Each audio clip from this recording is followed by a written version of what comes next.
Welcome, restless soul, to the deepest shadows of Freddy Fazbear's legacy. Tonight, we descend into the darkest interpretations of a story that has haunted players for nearly a decade. Here, in the quiet hours between midnight and dawn,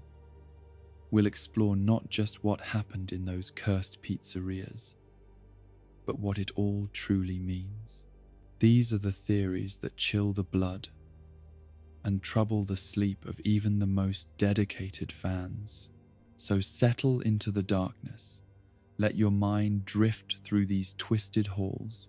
and discover the most disturbing truths hidden within the FNAF universe. In the beginning, there was William Afton, though perhaps it would be more accurate to say that in the beginning, there was something wearing the mask of William Afton, something that had learned to mimic human emotion while feeling none of its warmth. To understand the true horror that would eventually consume generations of innocent souls,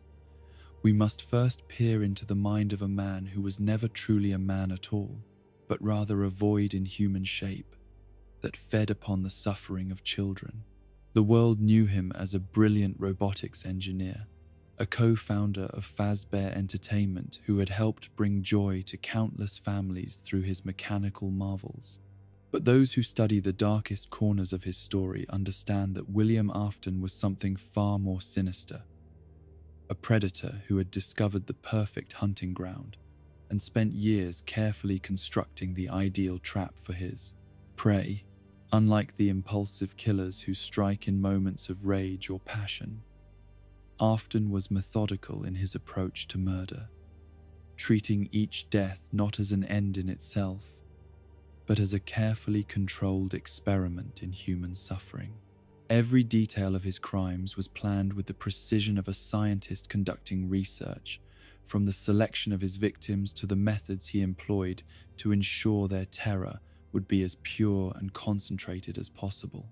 The Spring Bonnie suit was never merely a disguise in Afton's hands, though the investigators, who would later piece together fragments of his crimes, would focus on its practical applications as a way to lure children away from safety.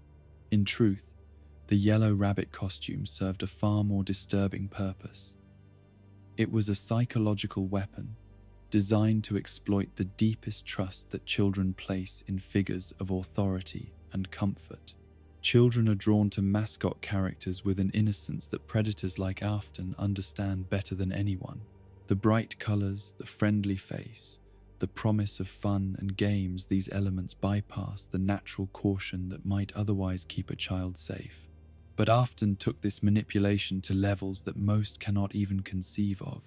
using the Spring Bonnie persona not just to approach his victims, but to slowly condition them to associate safety and joy with the very thing that would ultimately destroy them. The missing children incident, as it came to be known in the sanitized language of police reports and corporate damage control, represents the culmination of years of planning and preparation on Afton's part. The 5 children who disappeared from Freddy Fazbear's Pizza on that terrible day were not random victims of opportunity, but carefully selected targets whose disappearances had been orchestrated with the cold precision of a chess master moving pieces into position. Gabriel, Jeremy, Susie, Fritz, and Cassidy, their names would become whispered legends among those who delved into the deepest mysteries of the Fazbear legacy. But in life, they were simply children, whose trust in the adult world made them perfect prey for a monster who understood exactly how to exploit that innocence. Each child was approached individually, lured away from the safety of crowds and witnesses with promises tailored specifically to their individual desires and fears. The true horror of what Afton did to these children extends far beyond the simple fact of their murders. Physical death, traumatic as it would have been, might have offered them a form of peace that Afton was determined to deny them. Instead, his experiments with what would later be called remnant, the mysterious substance that seems to bind consciousness to physical matter, ensured that their suffering would continue, long after their bodies had ceased to function. From the very beginning of his partnership with Henry Emily, Afton had recognized something in his colleague's innocent vision of bringing joy to children that he could exploit for his own darker purposes. While Henry dreamed of creating mechanical companions that could entertain and educate young minds,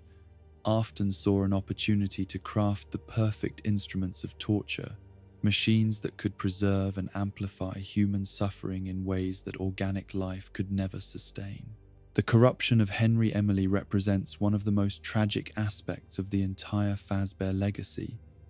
though few recognize the subtle ways in which Afton manipulated his partner over the years they worked together. Henry's genuine love for his daughter Charlotte and his desire to create something beautiful for all children made him blind to the predatory intelligence that observed his every innovation with calculating interest. Afton studied Henry's work with the intensity of a scholar examining ancient texts. But where Henry saw potential for wonder and joy, Afton recognized tools that could be adapted for purposes their creator never intended. Every breakthrough in animatronic technology,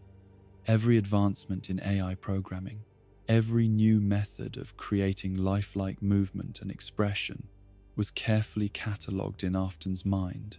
as potential enhancements to his experiments in prolonged torment. The dynamic within the Afton household reveals perhaps the most disturbing aspect of William's true nature, his complete inability to feel genuine affection even for his own children, combined with his willingness to use them as test subjects for his developing theories about fear, trauma, and psychological manipulation. Michael, Elizabeth, and the child who would come to be known only as the crying child were not his beloved offspring, but rather convenient subjects living under his own roof, available for experimentation at any hour of the day or night. Michael Afton's role as both victim and unwitting accomplice in his father's schemes represents a masterclass in psychological manipulation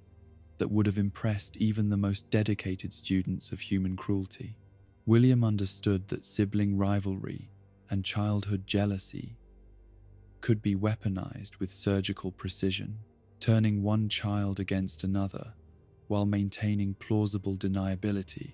about his own involvement in the resulting trauma. The elaborate pranks and bullying that Michael inflicted upon his younger brother were not the natural result of sibling friction, but the carefully orchestrated result of William's subtle encouragement and manipulation. Every cruel joke, every moment of terror inflicted upon the crying child served to gather data about how children respond to systematic psychological torture while simultaneously conditioning Michael to become an instrument of his father's will.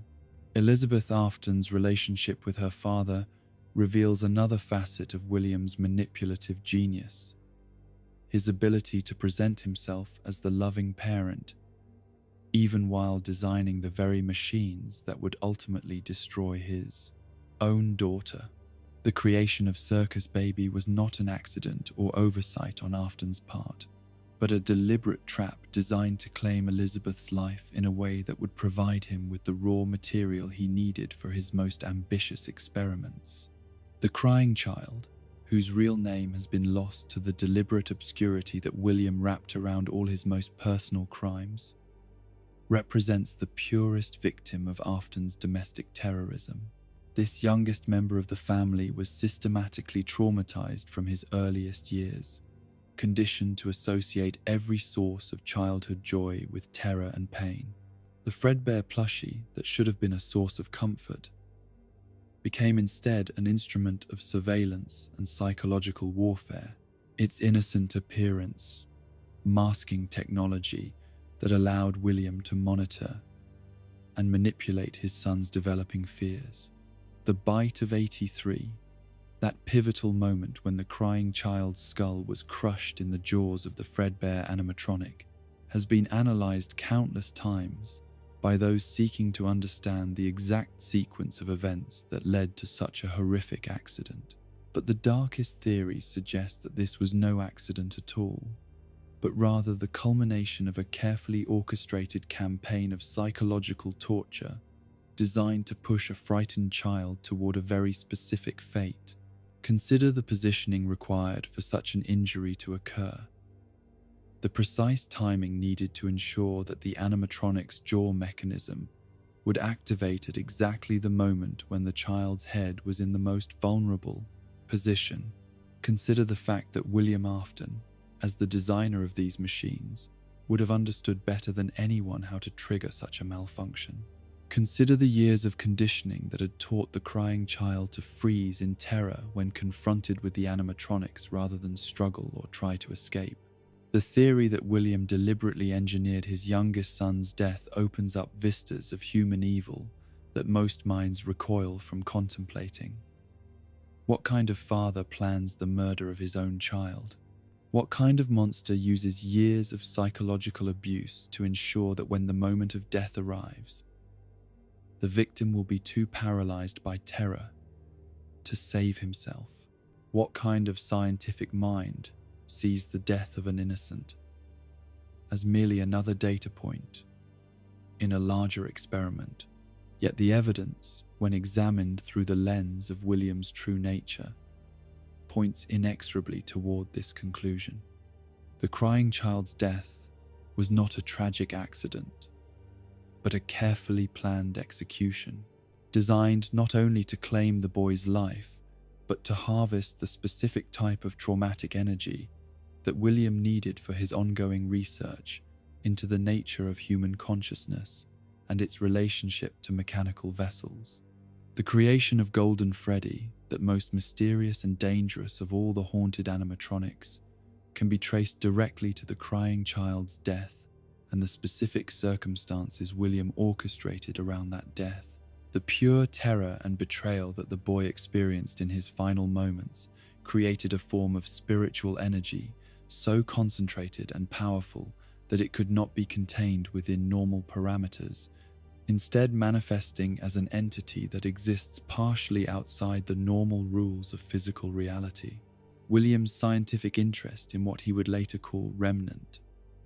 began long before the supernatural elements of his story became apparent to outside observers. From his earliest days as a robotics engineer, he had been fascinated by the borderland between consciousness and mechanism, between the spark of life that animates living beings and the electrical impulses that drive mechanical systems.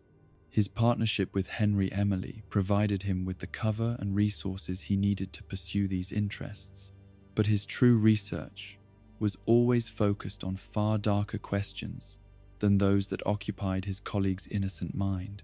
The underground facility that would later be known as Circus Baby's Entertainment and Rental was under construction long before the events that would make it necessary, suggesting a level of long-term planning that few have fully appreciated. William was not simply reacting to circumstances as they developed, but actively shaping those circumstances toward predetermined ends, building the infrastructure he would need for his most ambitious experiments years before he would have the raw materials to conduct them. The relationship between William Afton and his victims extends far beyond the moment of their deaths into realms of ongoing torment that most researchers have only begun to understand. The remnant that he extracted from their bodies was not simply a scientific curiosity, but a form of concentrated suffering that retained all the awareness and pain of its original owners while becoming malleable to William's will. Each child's death became not an ending, but a transformation. Their consciousness preserved in forms that allowed for new and more elaborate types of torture. The families of the missing children were not incidental casualties in William's war against innocence, but carefully selected targets whose suffering served to amplify the trauma of the primary victims. The grief of parents who would never know what happened to their children. The guilt of siblings who wished they had been more protective. The fear that settled over entire communities as rumors of the disappearances spread. All of this emotional devastation was part of William's design, feeding back into the spiritual energy that he harvested and refined through his mechanical proxies. As we delve deeper into the psychology of William Afton, we begin to understand that he represents something more terrifying than a simple serial killer or even a supernatural monster. He is the embodiment of a particular type of evil that feeds not just on death but on the corruption of innocence itself. A force that takes the purest emotions, love, trust, joy, wonder, and transforms them into instruments of torture. His true genius lay not in his ability to build animatronics or manipulate technology, but in his understanding of how to pervert the bonds between parent and child, between entertainment and terror, between the promise of safety and the reality of betrayal. The legacy that William Afton created extends far beyond the specific crimes he committed or the haunted machines he left behind. He succeeded in transforming the very concept of childhood entertainment into something sinister, turning places that should have been sanctuaries of joy into hunting grounds where the innocent could be systematically harvested. His influence corrupted not just his own family but the broader community, creating cycles of trauma and suspicion that would persist long after his apparent death. In the end, the true horror of William Afton lies not in the supernatural elements of his story, but in the very human capacity for evil that he represents. He shows us what happens when intelligence is placed in service of cruelty, when scientific curiosity is divorced from moral restraint, when the protective instincts that should govern adult behavior toward children are not merely absent, but actively inverted into their opposite. He is the shadow that falls across every moment of innocent joy, the reminder that there are those who would destroy beauty simply because they lack the capacity to create or appreciate it themselves. In the annals of supernatural tragedy, few stories carry the weight of deliberate sacrifice quite like that of Charlotte Emily, the child who would become forever known as the Puppet. Her tale is not one of random victimization or cruel accident, but rather the first chapter in a saga where love itself becomes a prison and protection transforms into the cruelest form of torment imaginable. Charlotte's death outside the original Freddy Fazbear's Pizza on that rain-soaked evening represents more than simply the murder of an innocent child. It marks the moment when Henry Emily's world shifted from one of creative joy to one of desperate, grief-driven innovation that would ultimately trap his daughter's soul in an existence far worse than death itself. The circumstances of her murder were unique among William Afton's crimes, not because they were more or less brutal than his other atrocities, but because they occurred in the one place where Henry's protective technology could respond to tragedy in ways that would forever alter the nature of death itself within the Fazbear universe. The security puppet that Henry had designed to protect his daughter was never intended to be anything more than a sophisticated alarm system, a mechanical guardian that could monitor the restaurant's exterior and alert staff to potential dangers. But the specific parameters of its programming, combined with the intense emotional trauma surrounding Charlotte's death, created conditions that allowed something unprecedented to occur. The binding of a human soul to a mechanical vessel through means that transcended both science and natural law. When Charlotte's spirit merged with the security puppet, she did not simply become another ghost haunting the establishment where she died. Instead, she became something far more complex and burdened a child's consciousness, forced to inhabit an adult's role, bearing responsibilities that would challenge even the most mature minds, while retaining all the emotional vulnerability and innocence that had made her a target for Afton's cruelty in the first place. The transformation was not a gift or a miracle, despite how it might appear to those who interpret the puppet's actions as purely benevolent. Charlotte Emily, a child who should have been playing with toys and learning about the world through exploration and wonder, instead found herself trapped within a mechanical body that responded only to the tears of other children, programmed to remain vigilant against dangers she could observe but not truly prevent. The music box that controls the puppet's movements represents one of the most psychologically complex elements of Charlotte's existence. On the surface, It appears to be a simple restraint, a mechanism that keeps the potentially dangerous animatronic contained when not needed. But for Charlotte herself, the music box serves as both comfort and torment, its melody offering the only respite she can find from the constant awareness of suffering that surrounds her, while simultaneously serving as a reminder that her freedom is entirely dependent upon the whims of others. The winding down of the music box creates a state of anxiety that few can truly understand. Imagine being a child who knows that when a particular song stops playing, you will be compelled to witness and attempt to remedy horrors that are far beyond your power to truly address. The melody becomes both lullaby and countdown timer, offering moments of peace while marking the approach of renewed responsibility and inevitable failure. Charlotte's role as protector of the other murdered children represents perhaps the cruelest irony in the entire Fazbear saga. She, who could not protect herself from Afton's violence,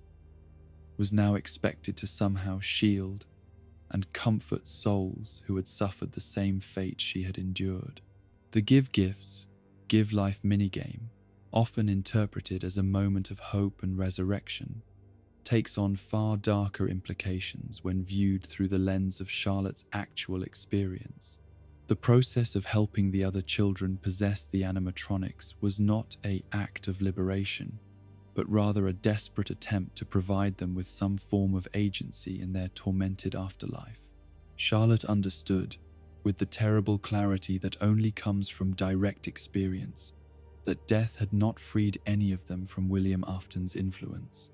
Instead, their spiritual energy had become trapped within the same establishment where they had died, subject to the same cycles of horror that played out night after night as security guards discovered the terrible secret of the haunted animatronics. Each time Charlotte guided another child's spirit into an animatronic body,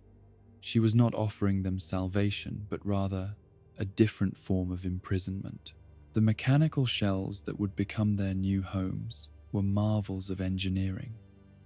but they were also prisons that limited their ability to communicate, to move freely, or to experience any of the simple pleasures that had been stolen from them in life. They could walk and speak after a fashion, but they could not leave, could not truly rest, and could not escape the programming that made them instruments of their own continued torment. The relationship between Charlotte and the missing children's spirits reveals the tragic limitations of her power and the impossible burden that her father's technology had placed upon her shoulders. She could see their suffering with perfect clarity, could understand their confusion and pain, but she could do nothing to truly alleviate it. Her attempts to help them were constrained by the same mechanical systems that imprisoned her, forcing her to work within parameters designed by minds that had no understanding of the psychological needs of traumatized children. Henry Emily's creation of the puppet represents one of the most complex moral failures in the entire Fazbear legacy, though his intentions were undoubtedly born from love and desperation rather than malice. Faced with the unthinkable loss of his daughter and overwhelmed by grief that threatened to destroy his sanity, Henry turned to the only tools he understood: technology and engineering, to create a solution to a problem that required emotional and spiritual healing instead. The genius of Henry's work lay in his ability to create systems that could respond to supernatural phenomena in ways that conventional technology could not. But his blindness lay in his assumption that providing his daughter with a mechanical body and a protective mission would somehow compensate for the childhood, the life, and the peaceful rest that had been stolen from her. He gave her purpose without considering whether that purpose was one she would have chosen for herself, and he gave her power without recognizing that the responsibility that came with it was too great for any child to bear. The decades that Charlotte spent as the puppet were marked by an endless cycle of failed attempts to bring peace to the tormented spirits under her protection. Each night brought new horrors as the possessed animatronics acted out their trauma through violence against the living. and each morning brought the fresh awareness that her efforts had accomplished nothing meaningful. The security guards who died in the establishment were not evil men deserving of punishment, but simply people trying to earn a living who found themselves trapped in a supernatural nightmare that Charlotte was powerless to prevent. The psychological toll of this repeated failure cannot be overstated. Charlotte retained all the emotional complexity of a human child while being forced to witness and attempt to manage horrors that would challenge the most experienced trauma counselors. She watched as the children she tried to protect became instruments of violence. She observed as innocent adults died because of forces she could not control, and she endured the growing realization that her very existence might be perpetuating the cycle of violence rather than ending it. The puppet's growing desperation manifested in increasingly elaborate attempts to communicate with the living world, but these efforts were constrained by the limitations of her mechanical form and the inability of most humans to understand the true nature of what they were witnessing. Her drawings and messages, left for those brave or foolish enough to investigate the mysteries of Freddy Fazbear's Pizza, were cries for help that went unheard and unheeded by a world that dismissed such phenomena as the products of urban legend and overactive imagination. Charlotte's awareness of her father's continued existence and his ongoing efforts to address the supernatural crisis he had inadvertently helped create added another layer of complexity to her tormented existence. She could observe his attempts to find technological solutions to spiritual problems, could see him making the same mistakes that had trapped her in the first place, but she lacked the means to communicate with him effectively or to warn him about the futility of his approach. The creation of additional animatronics designed to contain or redirect supernatural energy represented, from Charlotte's perspective, not progress toward a solution,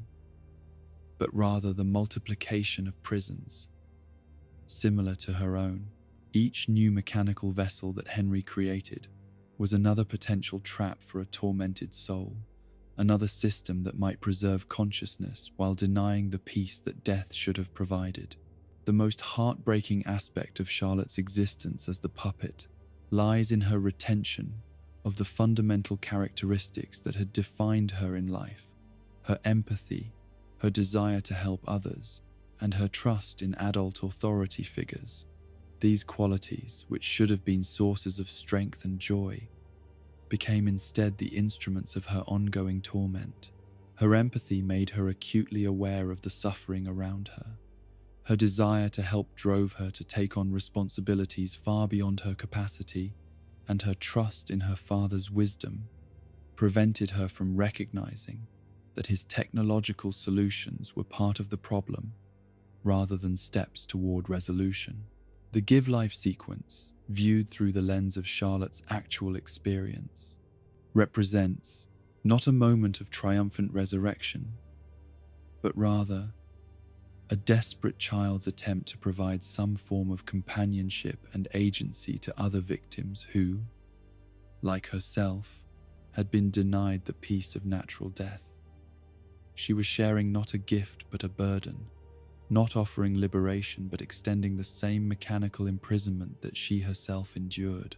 The tragic irony of Charlotte's situation becomes most apparent when we consider that her supernatural abilities, which seemed so powerful when viewed from the outside, were actually quite limited in their scope and effectiveness. She could manipulate electronic systems, she could move through space in ways that defied normal physical laws, and she could interact with other supernatural entities, but she could not address the root causes of the suffering around her, could not communicate effectively with the living world, and could not escape the confines of her mechanical existence. Her relationship with William Afton remained a source of particular anguish, as she was forced to watch him continue his depredations, while being unable to prevent them or bring him to justice. The same technological systems that gave her awareness of his activities also made her a witness to horrors she could not stop, creating a form of psychological torture that was perhaps even more cruel than the physical violence he inflicted upon his direct victims. The puppet's eventual fate, whether viewed through the lens of the fire that supposedly ended her suffering, or the continued manifestations that suggested her spirit remained trapped within the Fazbear legacy, represents the ultimate failure of technological solutions to spiritual problems. Charlotte Emily, the child who deserved nothing more than a peaceful childhood and a natural death, instead became an eternal guardian of other lost souls, forever denied the rest she sought while being unable to provide meaningful help to those she tried to protect. In the end, Charlotte's story serves as perhaps the most poignant example of how good intentions, when combined with inadequate understanding of spiritual and psychological needs, can create forms of suffering far worse than the original tragedy they were meant to address. Her father's love for her was genuine and profound, but it was love that sought to preserve what should have been allowed to rest, creating a prison disguised as protection and a burden masquerading as purpose. The tears that control the puppet's movements are not simply a mechanical trigger, but a symbol of the endless cycle of grief that defines Charlotte's existence. Her own tears for the childhood she lost, her tears for the children she cannot truly save, and the tears of those who mourn losses that her continued existence prevents from finding proper resolution. She remains trapped between life and death, between hope and despair, between the desire to help and the knowledge that her help may be causing more harm than good, an eternal child bearing responsibilities that no soul should ever be asked to carry. In the realm of Five Nights at Freddy's lore, no chapter is more disturbing or psychologically complex than the story of the crying child, that nameless boy whose final days were spent trapped between the waking world of systematic abuse and a nightmare realm where his deepest fears took on mechanical life and hunted him through corridors that existed somewhere between hospital rooms and haunted pizzeria. His tale represents the darkest exploration of childhood trauma within the entire franchise, a meditation on what happens when a young mind is systematically broken by those who should have protected it. The hospital theory, which suggests that the entirety of Five Nights at Freddy's 4 takes place within the fevered hallucinations of a dying child, transforms what many interpret as supernatural horror into something far more heartbreaking. The final mental refuge of a boy whose brain, damaged beyond repair by the crushing force of animatronic jaws, retreats into a fantasy where his trauma can be processed through metaphor and symbol,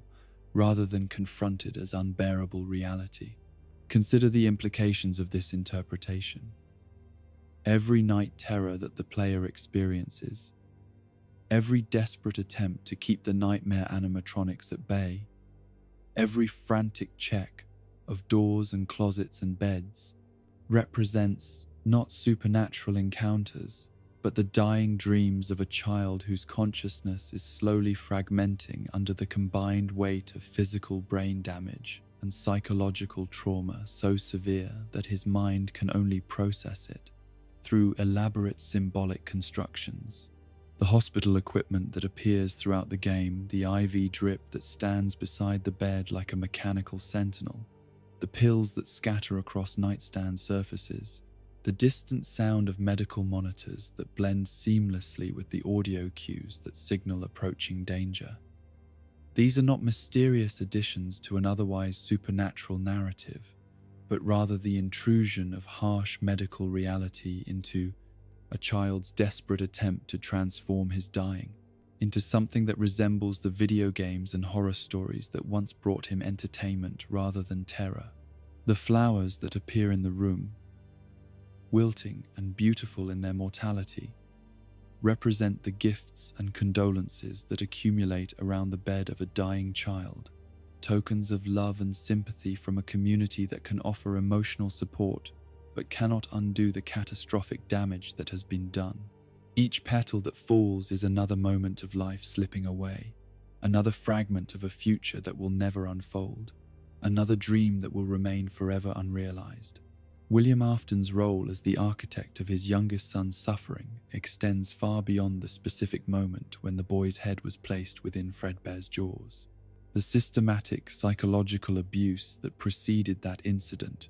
represents a masterclass in the deliberate destruction of a child's sense of safety and security, a campaign of terror so methodical and sustained that it transformed every aspect of the boy's daily life into a source of potential trauma.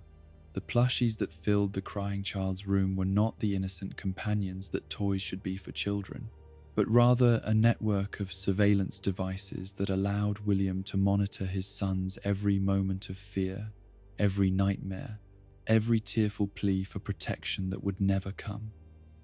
The Fredbear plushie that followed the child everywhere, that seemed to offer comfort with its promises and reassurances,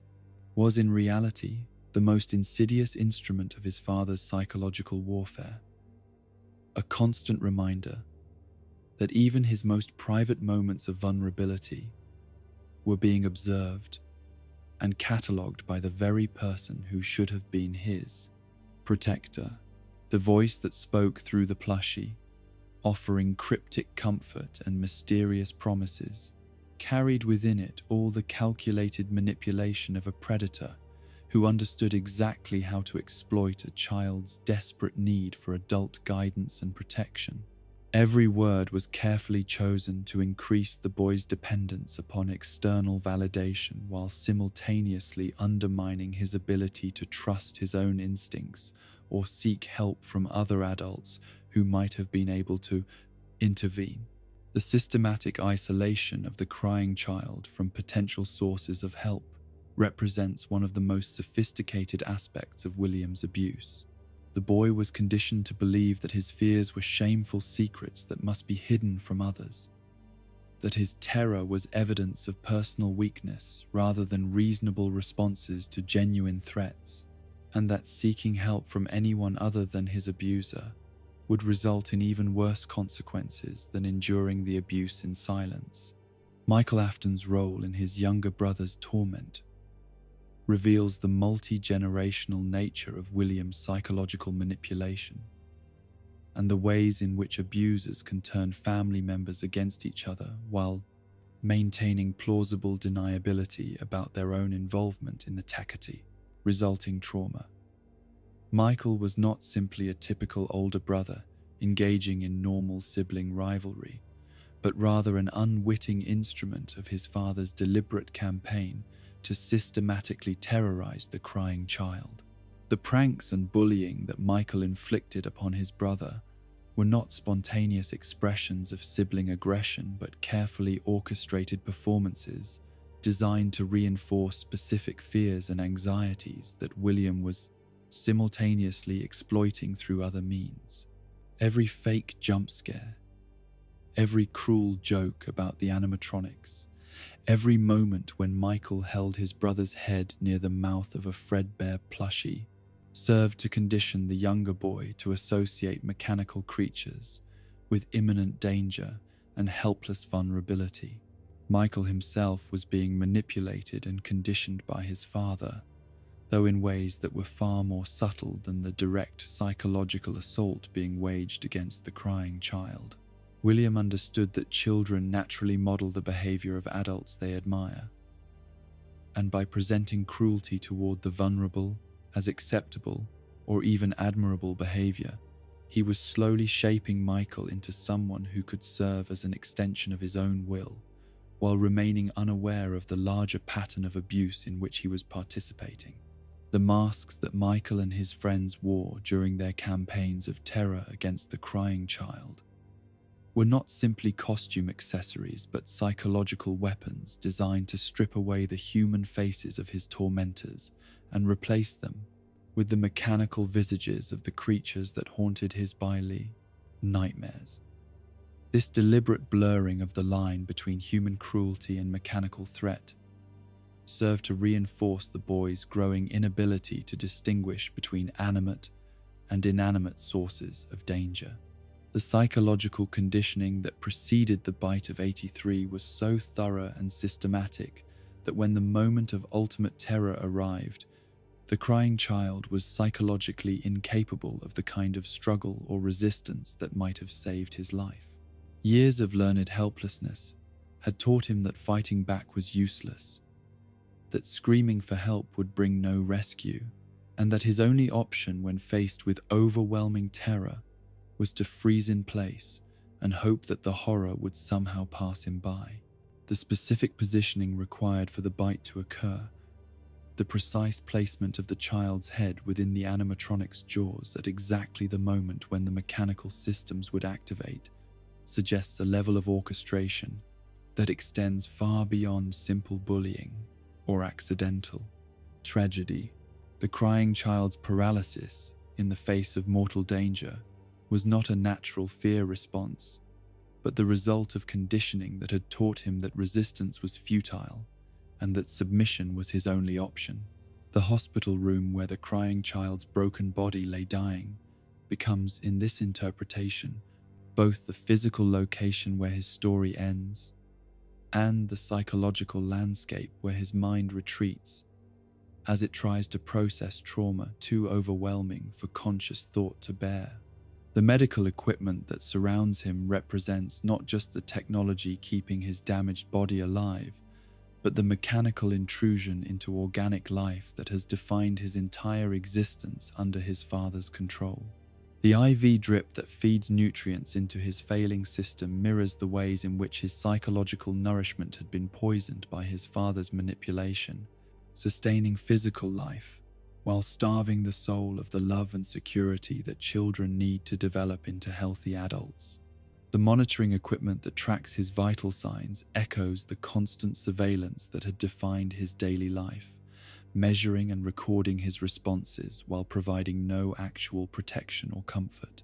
The pills that appear throughout the nightmare sequences represent both the medications being used to manage his physical pain and the bitter truths that his conscious mind cannot swallow: the realization that his father had never loved him,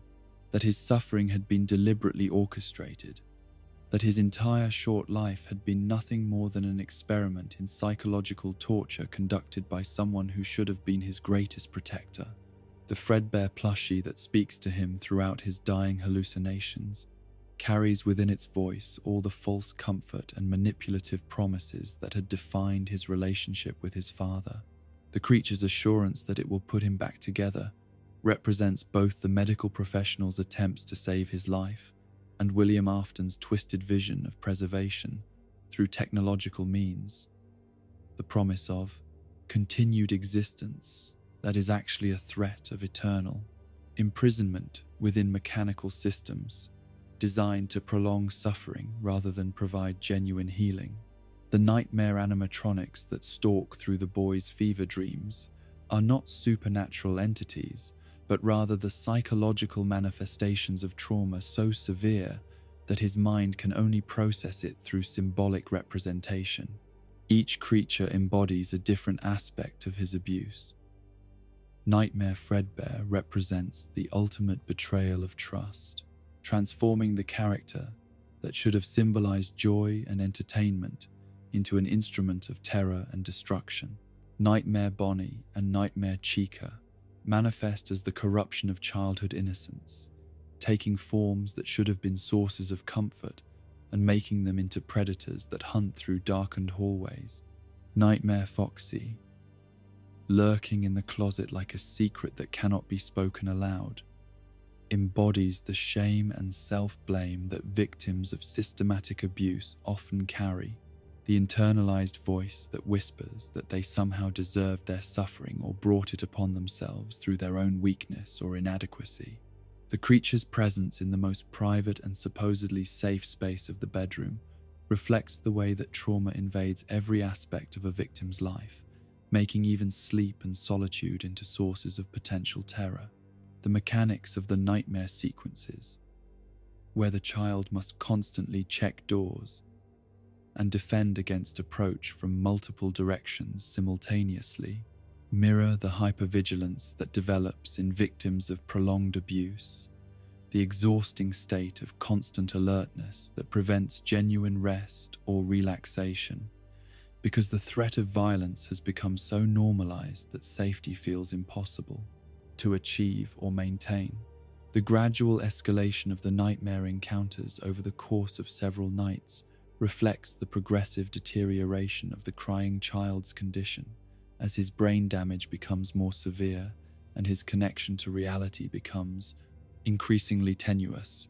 Each night brings more aggressive manifestations and more complex threats, because his mind is losing the ability to maintain the psychological barriers that had previously kept his trauma compartmentalized and manageable. The appearance of nightmare, the shadowy figure that represents the ultimate distillation of fear itself, coincides with the moments when the boy's consciousness approaches complete dissolution.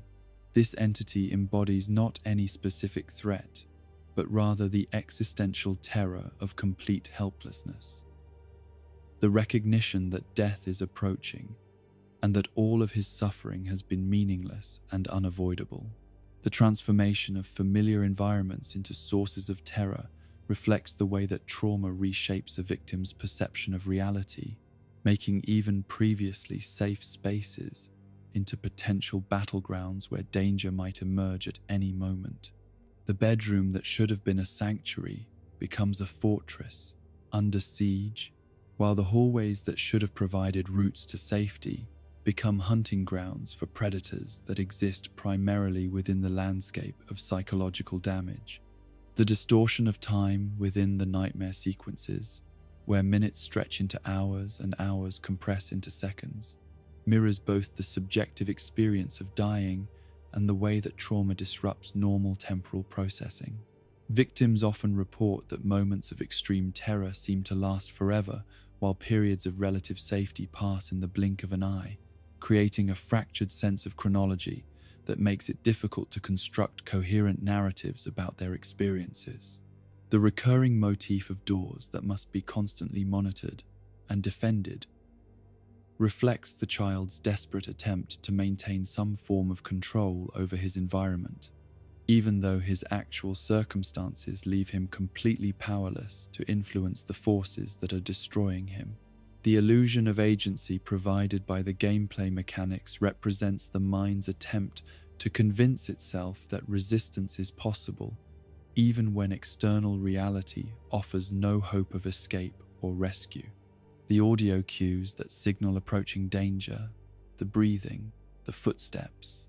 the mechanical sounds that blend with organic ones, represent the way that the crying child's damaged auditory processing had learned to interpret even innocent sounds as potential harbingers of violence. Years of conditioning had taught him that any unexpected noise might signal the approach of torment, creating a state of constant anxiety that made genuine rest impossible, even in moments of actual safety. The flashlight that serves as the player's primary tool for navigating the darkness becomes a metaphor for consciousness itself, a fragile beam of awareness that can illuminate small areas of truth while leaving vast regions of experience shrouded in shadow. The battery that powers this light represents the boy's diminishing life force, gradually depleting as his physical systems fail, and his mental energy is exhausted by the constant effort required to process overwhelming trauma. The ultimate revelation that the crying child becomes Golden Freddy, one of the most dangerous and unpredictable entities in the entire Five Nights at Freddy's universe, represents the tragic irony of a victim being transformed into a source of threat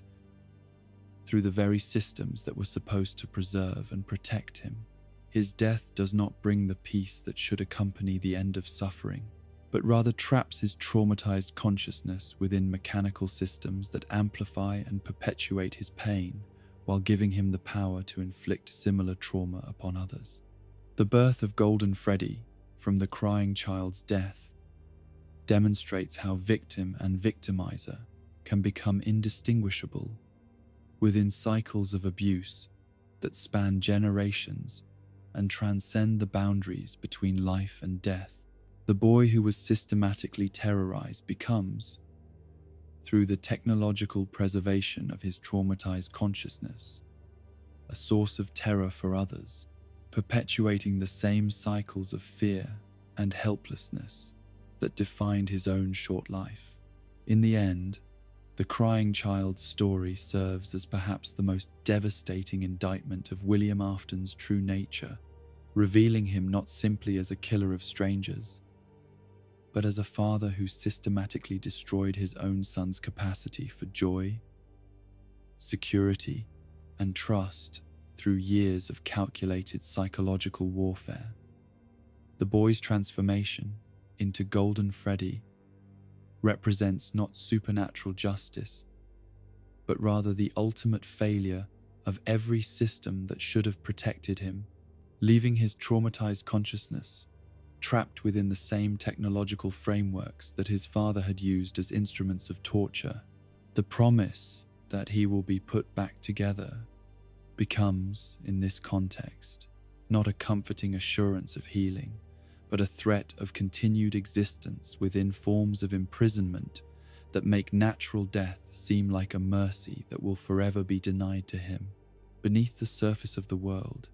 in chambers that existed far below the reach of sunlight or the comfort of normal human activity, William Afton constructed his most ambitious monument to the systematic harvesting of human suffering. Circus Baby's entertainment and rental represented the culmination of decades of experimentation and refinement. A facility designed with such calculated precision that every corridor, every room, every mechanical system served the dual purpose of concealing unspeakable horrors while presenting the facade of legitimate business operations to any outside observers who might stumble upon its existence. The underground nature of the facility was not simply a matter of practical concealment, but a deliberate psychological statement about the work that took place within its depths. Here, removed from the natural cycles of day and night that regulate human consciousness and morality, Afton could pursue his research into the nature of human suffering without the constraints imposed by social observation or the inconvenient intrusions of law enforcement agencies that might question his methods or motives.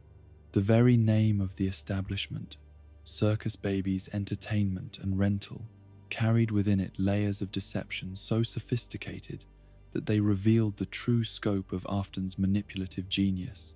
To external observers, it suggested a legitimate business venture focused on providing animatronic entertainment services to private parties and special events. But for those who understood the coded language of Afton's true intentions,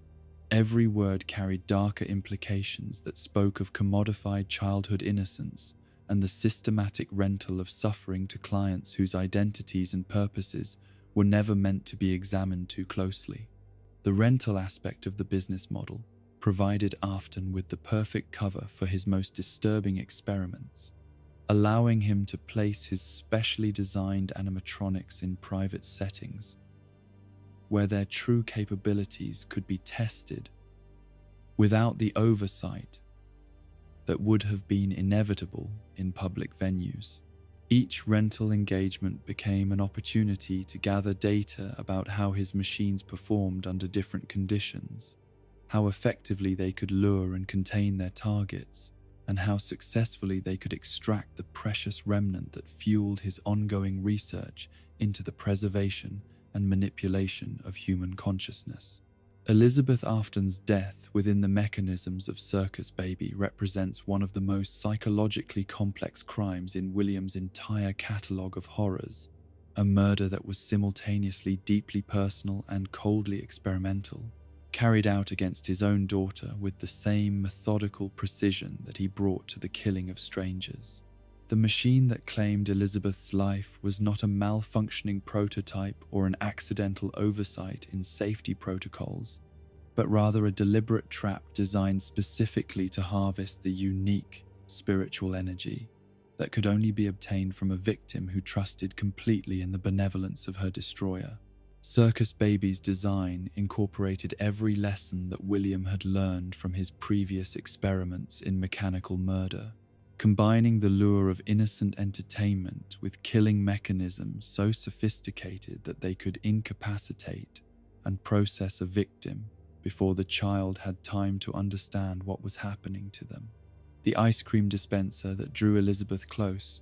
was not simply bait, but a psychological weapon that exploited the specific vulnerabilities of childhood trust and the natural desire for sweet rewards that had been conditioned into her through years of normal parental interaction. The claw mechanism that emerged from baby's chest cavity to seize Elizabeth was engineered with the precision of surgical equipment, designed not simply to kill, but to preserve the integrity of the spiritual essence that William needed for his experiments. The speed and efficiency of the capture process ensured that Elizabeth's final moments would be filled with confusion rather than terror, a calculated mercy that served William's practical needs rather than any genuine concern for his daughter's suffering. The storage tank built into baby's torso, where Elizabeth's body was concealed after her murder, represented more than simply a disposal method, but rather a preservation system designed to maintain the freshness of the remnant while it was slowly extracted and refined through processes that combined industrial chemistry with supernatural manipulation. The cramped confines of this mechanical tomb became Elizabeth's first introduction to the claustrophobic existence that would define her afterlife, as her consciousness merged with the systems that had destroyed her physical form. The transformation of Elizabeth into baby created one of the most psychologically complex entities in the entire Five Nights at Freddy's universe, a being that retained all the emotional needs and desires of a young child, while being trapped within the body of a machine specifically designed for the systematic murder of other children. Her awareness of her own nature as both victim and victimizer created levels of internal conflict and self-hatred that drove her toward increasingly desperate attempts to reconcile the innocent person she had been with the monster she had been forced to become. The underground facility's layout reflected William's deep understanding of industrial psychology and his recognition that the systematic processing of human suffering required the same careful attention to workflow optimization that characterized legitimate manufacturing operations. Each area of the complex was designed to serve specific functions in the overall process of remnant extraction, from the initial capture and processing of victims through the refinement and storage of the spiritual energy that resulted from their deaths. The scooping room represented the dark heart of the entire operation, a chamber where the industrial machinery of death operated with the efficiency of a modern assembly line while processing materials that were infinitely more precious and terrible than anything found in conventional manufacturing. The scooper itself was not simply a tool for removing endoskeletons from animatronic shells, but rather a sophisticated instrument for the extraction and manipulation of remnant from both mechanical and organic sources. The clinical sterility of the scooping room's design served multiple psychological functions, creating an environment where the systematic destruction of human consciousness could be treated as merely another technical process requiring precision and attention to detail. The absence of any decoration or comfort in the space reinforced the message that what happened here was business rather than murder, science rather than sadism, necessary work rather than indulgence in cruelty for its own sake. Michael Afton's mission to the underground facility represents one of the most disturbing examples of intergenerational manipulation in the entire Fazbear saga, as William used his surviving son's love and guilt to lure him into a trap that had been decades in the planning. The instructions that sent Michael into the depths were crafted with the same psychological precision that William brought to all his manipulations, exploiting Michael's desperate need for paternal approval and his guilt over his role in his brother's death to ensure his compliance with orders that any rational analysis would have recognized as suicidal. The lies that William told Michael about the purpose of his mission, that he was going to find and rescue Elizabeth rather than join her in a state of mechanical imprisonment, demonstrated the calculating nature of a father who could exploit his son's love for his sister to ensure his cooperation in his own destruction. Every word of William's instructions was carefully chosen to reinforce Michael's sense of responsibility and obligation, while concealing the true nature of the fate that awaited him in the facility's depths. The Funtime animatronics that inhabited the underground complex represented the evolution of Williams' design philosophy from simple killing machines to sophisticated instruments of psychological torture and remnant extraction. Each character was crafted not only to appeal to children, but to exploit specific aspects of childhood psychology that would make resistance impossible and cooperation inevitable, even in the face of obvious danger. Funtime Freddy's integration of Bonbon as a hand puppet created a disturbing parody of ventriloquism that allowed the machine to engage in conversations with itself, creating the illusion of multiple personalities while actually representing different aspects of the same predatory intelligence. The apparent disagreement between Freddy and Bonbon about how to handle their victims served to confuse and disorient children, while making the violence that followed seem like the result of mechanical malfunction rather than deliberate design. Funtime Foxy's sleek, performance-oriented design masked systems that were specifically engineered to incapacitate victims through a combination of sensory overload and targeted electromagnetic pulses that could disrupt normal brain function. The character's theatrical personality and emphasis on showmanship provided the perfect cover for abilities that were far more sinister than anything suggested by its entertainment-focused programming. Ballora's graceful, dance-oriented movements concealed motion sensors so sophisticated that they could track the emotional state of nearby humans through subtle changes in breathing patterns, heart rate, and micro-movements that revealed psychological vulnerability. Her closed eyes were not a design flaw, but a deliberate choice that allowed her to demonstrate her ability to hunt and capture prey through senses that transcended normal vision, creating a more profound sense of helplessness in her victims. The birthday party scenarios that served as the facility's cover story provided William with the perfect laboratory for studying how children responded to different types of psychological manipulation and mechanical threat.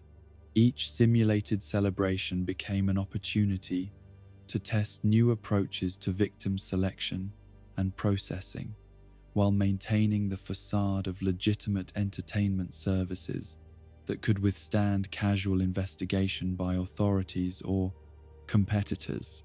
The maintenance tunnels and service corridors that honeycombed the facility created a maze-like environment where victims could be herded and controlled through carefully planned routing that eliminated escape opportunities while maximizing psychological pressure. The ventilation systems that connected different areas of the complex served not only their ostensible purpose of air circulation, but also as highways for the smaller animatronics that could move through spaces too confined for human navigation. Ennard's formation from the combined endoskeletons of the facility's animatronics represented more than simple mechanical combination, but rather a forced merger of multiple traumatized consciousness into a single entity that retained all of their individual anguish while being denied the BCA's comfort of separate identity. The resulting creature embodied every form of suffering that Williams' experiments had produced, a living testament to the psychological destruction that occurred when human souls were processed like raw materials in an industrial setting. The decision to use Michael as a skin suit for their escape from the facility demonstrated both the desperate intelligence of the fused entity and the complete absence of moral constraints that resulted from their systematic dehumanization at Williams' hands. Their understanding that human appearance was necessary for movement in the outside world reflected their retention of strategic thinking abilities, while their willingness to effectively murder Michael to achieve their goals showed how thoroughly their capacity for empathy had been destroyed by their experiences. Michael's survival of the scooping process and his subsequent existence as a host for Ennard created one of the most disturbing body horror scenarios in the entire franchise, as his consciousness was forced to coexist with multiple other entities within the same physical space, while his body slowly deteriorated under the stress of sustaining mechanical systems that were never designed for organic integration. The gradual decay of his flesh around the foreign endoskeleton created a walking monument to his father's ability to corrupt and destroy everything he touched. The psychological impact of housing multiple traumatized consciousness within his own body cannot be overstated, as Michael was forced to experience not only his own guilt and confusion, but also the pain and rage of every soul that had been processed through his father's machines. The constant internal dialogue between different aspects of Ennard's combined personality created a cacophony of voices that made normal thought and decision-making nearly impossible, while ensuring that Michael could never escape. Awareness of the consequences of his family's actions, the fake ending that presented Michael with the illusion that he could simply complete his assigned tasks and return to normal life served as a final demonstration of William's psychological manipulation, offering false hope that compliance would be rewarded with freedom while concealing the reality that every choice had been predetermined to lead toward the same inevitable conclusion. The real ending's revelation that escape was impossible, and that Michael had been intended as a vessel from the beginning showed the true scope of a father's betrayal of his own son. The underground facility's continued existence long after the events that destroyed its primary inhabitants serves as a testament to the enduring nature of the evil that William Afton embedded within its very structure. The rooms and corridors that witnessed such systematic horror retained traces of the spiritual energy that was harvested there, creating an environment where the boundaries between past and present, between memory and reality, become increasingly blurred for anyone unfortunate enough to venture into its depths. The private room, where William monitored and controlled the facility's operations from a safe distance, contained surveillance equipment so sophisticated that it could track not only the physical movements of his victims, but also their emotional states and psychological responses to different stimuli.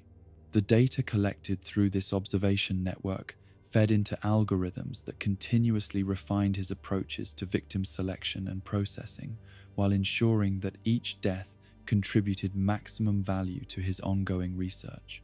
The exotic butters and other seemingly innocent items found throughout the facility served as coded markers and psychological anchors that allowed William to maintain operational security while communicating with associates whose identities and roles in his organization remained carefully concealed from outside observation. Each apparently mundane object carried layers of meaning that revealed the scope of his network while concealing the specific nature of the activities they coordinated. The service elevator that connected the facility to the surface world represented more than simply a means of transportation, but rather a symbolic threshold between the realm of normal human experience and the industrial underworld where suffering was processed as efficiently as any other raw material. The descent into the facility's depths marked not only a physical journey, but also a psychological transition into a space where conventional moral frameworks ceased to apply, and where human consciousness became merely another resource to be harvested and refined. The ultimate fate of the facility and its inhabitants serves as a reminder that the mechanical systems designed to process and preserve human suffering inevitably become prisons for their creators, as well as their victims, trapping everyone who participates in their operations within cycles of violence and degradation that recognize no distinction between perpetrator and prey. Elizabeth, Michael, and even William himself ultimately became products of the same industrial processes they had helped to create and maintain, their individual identities subsumed into the larger machinery of institutionalized horror that continues to operate long after its original architects have ceased to understand or control its functions. 30 years had passed since the fire that consumed the original Freddy Fazbear's Pizza, 30 years during which William Afton's consciousness endured a form of torment that transcended every conventional understanding of death and punishment. Trapped within the Spring Bonnie suit that had served as both his disguise and his tomb, he experienced a existence that was neither truly alive nor mercifully dead, his awareness preserved within decaying flesh and corroding metal, while his capacity for human thought slowly gave way to something far more primitive and terrible. The springlock failure that had sealed his fate was not the quick death that outside observers might have assumed, but rather the beginning of a prolonged process of physical and psychological disintegration that unfolded over decades of isolation and agony. The metal springs that pierced his body had not killed him instantly, but had instead created a grotesque fusion of organic and mechanical systems that sustained his consciousness while subjecting it to constant, unrelenting pain that gradually stripped away the last vestiges of his humanity. During those long years of imprisonment, William's mind underwent transformations that would have been impossible under normal circumstances, his personality fragmenting and reconstituting itself around the singular obsession with escape and revenge that became the only constants in his existence. The sophisticated intellect that had once designed elaborate schemes for the harvesting of human suffering was gradually replaced by something more instinctual and desperate, a predatory consciousness that retained all of his cunning while losing most of his capacity for long-term planning or emotional complexity. The suit itself became more than simply a prison during these decades of confinement,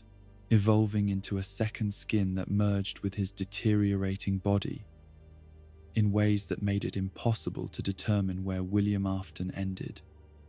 and Spring Bonnie began. The animatronic systems that had once been external tools for his use became integrated into his very being, their programming merging with his thought patterns to create a hybrid consciousness that embodied both human malice and mechanical persistence. The discovery of Springtrap by the developers of Fazbear's Fright represented one of those moments when the past reaches forward to contaminate the present, when buried secrets claw their way back to the surface despite every effort to keep them safely contained. The horror attraction that was meant to capitalize on the urban legends surrounding the Freddy Fazbear franchise instead became the stage for William's resurrection, a carefully constructed environment that provided him with exactly the conditions he needed to resume his interrupted campaign of terror and destruction. The concept of Fazbear's Fright as a legitimate business venture speaks to the peculiar modern phenomenon of commercialized horror, where genuine tragedy is transformed into entertainment for audiences who can experience the thrill of fear without confronting its underlying realities. The attraction's developers believed they were creating harmless fun based on fictional stories, never suspecting that they were actually providing a platform for very real evil to return to active influence in the world. Phone Dude's enthusiasm for the authentic artifacts he had acquired for the attraction reveals the dangerous naivety of those who treat the supernatural as merely another form of entertainment to be packaged and consumed. His excitement at discovering what he believed to be a genuine vintage animatronic from the original restaurant demonstrated the complete absence of awareness that would make him the perfect unwitting accomplice in William's return to active malevolence. The process of Springtrap's reactivation within the attraction's environment was not simply a matter of mechanical restoration, but rather a gradual awakening that paralleled William's slow emergence from the catatonic state that had preserved his consciousness during the long years. of burial. Each system that came online, each circuit that resumed function, each sensor that began responding to external stimuli, marked another step in his journey back to full awareness and capability. Springtrap's consciousness retained all of William's memories and much of his intelligence, but these qualities had been filtered through decades of isolation and physical agony that had fundamentally altered their expression and application. The sophisticated manipulator, who had once orchestrated elaborate schemes for psychological torture, had been replaced by something more direct and immediate in its approach to violence, though no less dangerous for its apparent simplification. The attraction's layout, with its maze of corridors and rooms designed to disorient and frighten visitors, provided the perfect environment for Springtrap to begin relearning how to hunt human prey after his long period of forced inactivity. Every ventilation shaft, every hidden passage, every blind corner became part of his expanding territory as he gradually mapped the space and identified the most effective routes for pursuing and cornering his intended victims. The security guard who worked the night shift at Fazbear's Fright found himself in the unique position of being hunted by his own guilt made manifest, as Springtrap represented not only the physical threat of William Afton, but also the accumulated weight of every life that had been lost to the Fazbear franchise over the decades. The psychological pressure of being stalked through darkened corridors by a creature that embodied the consequences of ignored warnings and dismissed concerns created a form of terror that transcended simple fear of physical harm. The phantom animatronics that plagued the security guard during his shifts represented either hallucinations born from extreme stress or genuine supernatural manifestations of the guilt and trauma that permeated every aspect of the Fazbear legacy. These spectral figures served as reminders of all the victims who had never received justice, all the families who had never learned the truth about their lost children, and all the opportunities that had been missed to prevent further tragedies. Phantom Balloon Boy's appearances served to mock the innocence that had been systematically destroyed by William's crimes. His cheerful demeanor transformed into something sinister by the knowledge of what had happened to the children who should have been able to enjoy such simple pleasures without fear. The character's association with balloon gifts and party favors became a bitter reminder of celebrations that had ended in horror and joy that had been corrupted into instruments of lure and manipulation. Phantom Puppet's manifestations carried particular weight as representations of Charlotte Emily's continued suffering and her inability to find peace despite her decades of trying to protect other victims from similar fates. Her appearances to the security guard served as both warning and accusation, reminding him that the evil he was facing had already claimed countless innocent lives and would continue to do so unless someone finally found the courage to break the cycle of violence and concealment. Phantom Freddy's slow, limping approach through the attraction's corridors embodied the relentless nature of consequences that cannot be escaped or avoided, no matter how much time passes or how far one might try to run from past mistakes. His damaged appearance and labored movements served as visual metaphors for the way that unaddressed trauma continues to influence behavior and decision-making long after the original events that created it. The training tapes that provided the security guard with instructions for surviving his encounters with Springtrap contained within their seemingly helpful advice layers of meaning that revealed the true scope of the cover-up that had protected William's crimes for so many years. The casual references to Springlock failures and the matter-of-fact discussions of death and dismemberment spoke to an institutional culture that had learned to treat human suffering as merely another operational challenge to be managed rather than a moral crisis requiring fundamental change. The revelation that employees had died in Springlock suits before William's own entrapment demonstrated that his fate was not unique justice, but rather the predictable result of safety protocols that prioritized cost savings and convenience over human life. The corporate indifference to these deaths created the conditions that allowed William to continue his crimes,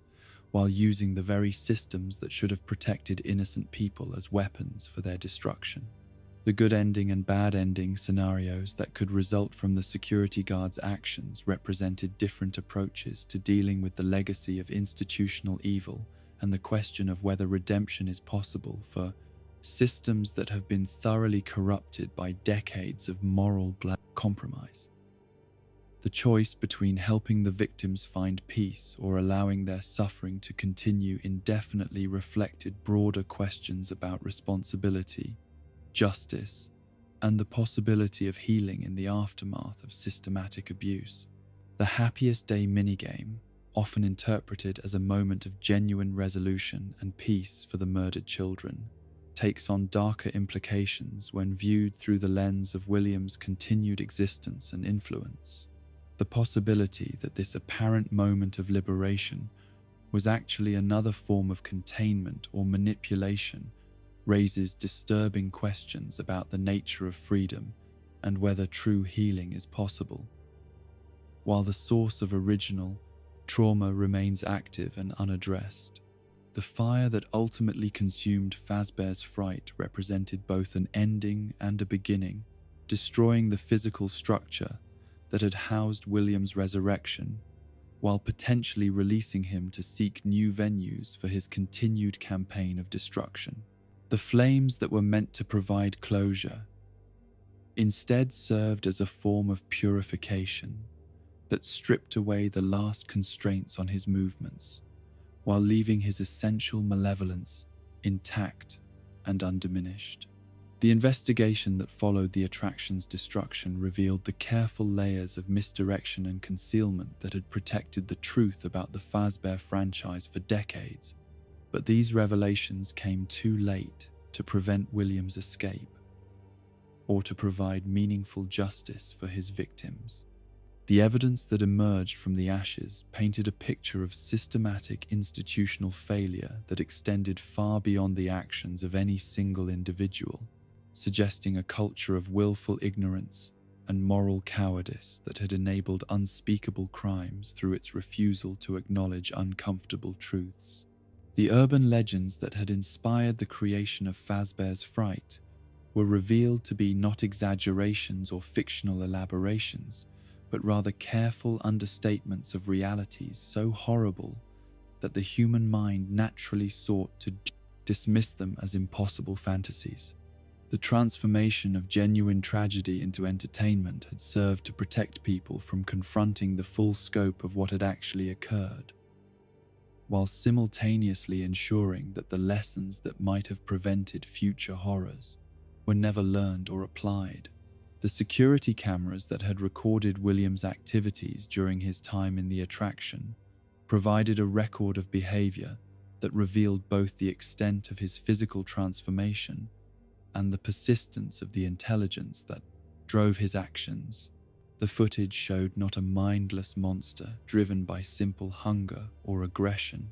but rather a calculating predator who retained enough of his original cunning to adapt his methods to new circumstances, while pursuing the same fundamental goals that had motivated him throughout his long career of violence. The ventilation system failures that plagued the attraction during its brief operational period were not random mechanical malfunctions, but rather deliberate sabotage carried out by Springtrap as part of his efforts to create the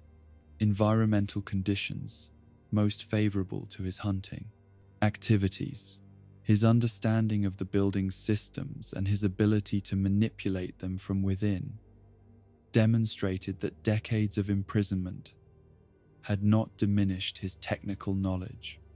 or his capacity for strategic thinking. The maintenance tunnels and service corridors that provided Springtrap with hidden routes throughout the attraction had been designed for legitimate operational purposes, but their isolated nature and limited monitoring made them perfect highways for a predator who needed to move unseen while stalking his prey. The irony that these safety and maintenance features became instruments of danger reflected the broader pattern of how systems intended for protection had been consistently corrupted and turned against their intended beneficiaries. The audio distraction devices that the security guard could use to lure Springtrap away from his location provided only temporary relief from the constant threat of discovery and attack, serving as metaphors for the way that victims of systematic abuse often develop coping mechanisms that address immediate symptoms while leaving underlying problems unresolved. The brief moments of safety these diversions provided were always temporary, and their effectiveness diminished over time as Springtrap learned to anticipate and counter their use. The sealed room where Springtrap sometimes appeared, visible through cameras but apparently inaccessible through normal means, suggested the existence of hidden passages and concealed chambers throughout the attraction that had been deliberately excluded from the official building plans. These secret spaces provided William with sanctuaries where he could retreat when necessary, while maintaining observation points that allowed him to monitor the activities of potential victims without exposing himself to retaliation or escape. The ultimate fate of the night security guard remains ambiguous, lost in the chaos and destruction that marked the attraction's final hours, but his experience serves as a testament to the psychological toll of confronting evil that has been allowed to operate with impunity for decades. Whether he survived to tell his story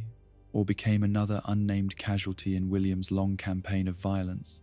his ordeal demonstrated the impossible burden placed upon individuals who find themselves face to face with institutional failures that dwarf any reasonable expectation of personal heroism or individual resistance. The legacy of Fazbear's Fright extends beyond its brief existence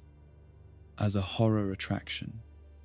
to encompass broader questions about the commodification of tragedy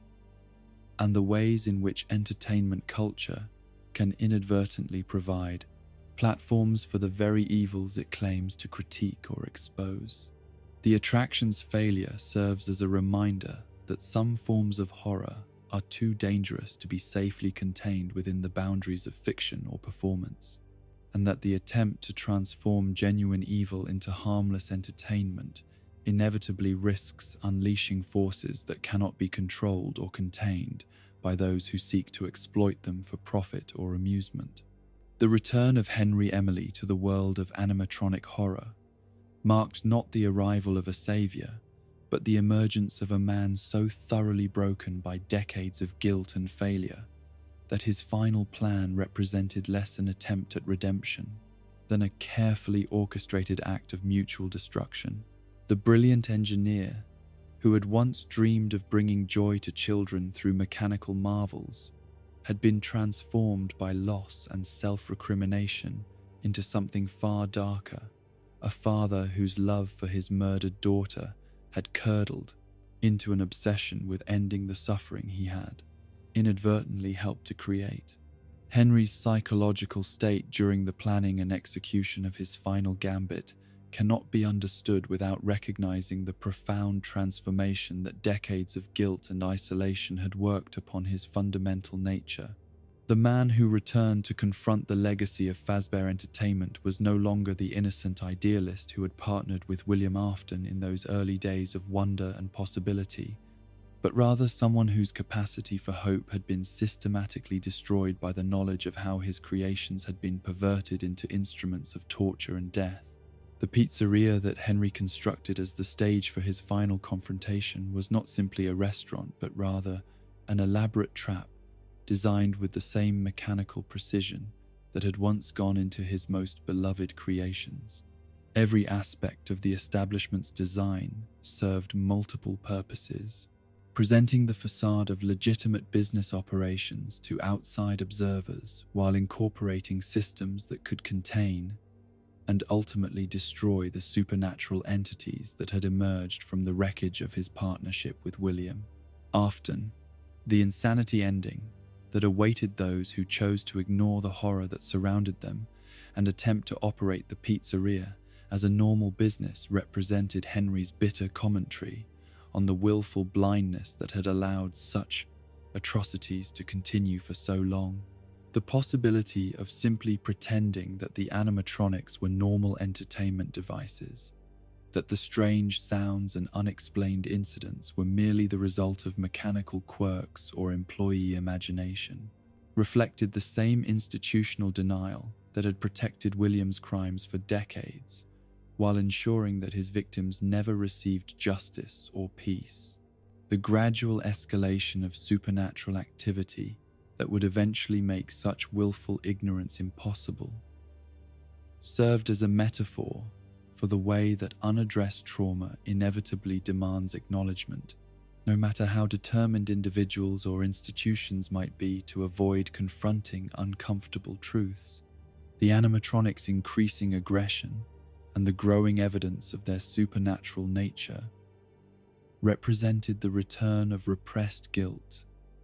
and the impossibility of maintaining psychological equilibrium while denying the reality of past crimes. Lefty's creation and deployment represented perhaps the most morally complex aspect of Henry's final plan, as he deliberately used his own daughter's tormented spirit as bait to lure the other supernatural entities into his carefully prepared trap. The animatronic that housed Charlotte's consciousness was designed not primarily for her comfort or healing, but rather as an instrument in his larger scheme for ending the cycle of violence and suffering that had consumed so many innocent lives. The psychological implications of Henry's decision to exploit Charlotte's protective instincts and her desperate desire to help other victims cannot be overstated. He understood that her nature as the puppet made it impossible for her to abandon other children who were suffering, even if helping them required her to enter situations that placed her in mortal danger. His plan depended upon her willingness to sacrifice herself for others, a willingness that he cultivated and manipulated with the same calculating precision that William had once brought to his manipulation of vulnerable children.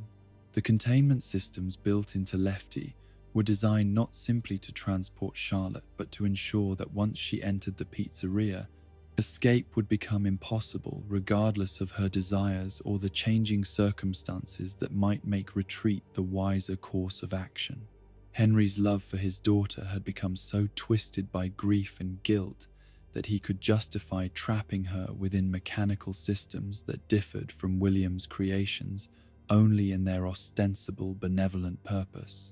Scrap Baby's evolution during her years in the underground facility had transformed Elizabeth Afton from a confused and frightened child into something far more dangerous and calculating,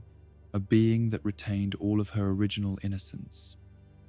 while gaining access to knowledge and capabilities that no child should ever possess. Her emergence from the depths represented not simply the return of a murder victim,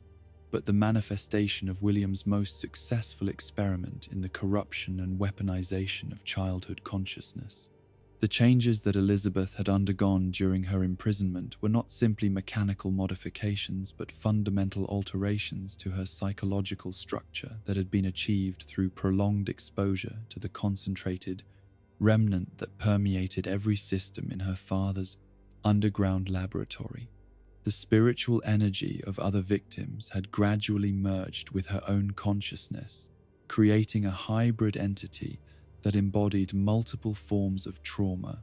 while retaining the manipulative intelligence that had characterized her father's approach to human interaction. Scrap Baby's ability to present herself as a victim seeking help, while simultaneously planning the destruction of anyone who showed her kindness, demonstrated the complete corruption of the protective instincts that should have been her primary response to adult authority figures. Her interactions with Henry and others who encountered her were carefully calculated performances designed to exploit their sympathy and guilt, while concealing her true intentions until it was too late for them to escape the consequences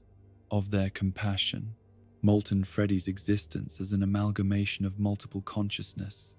forced together by mechanical necessity,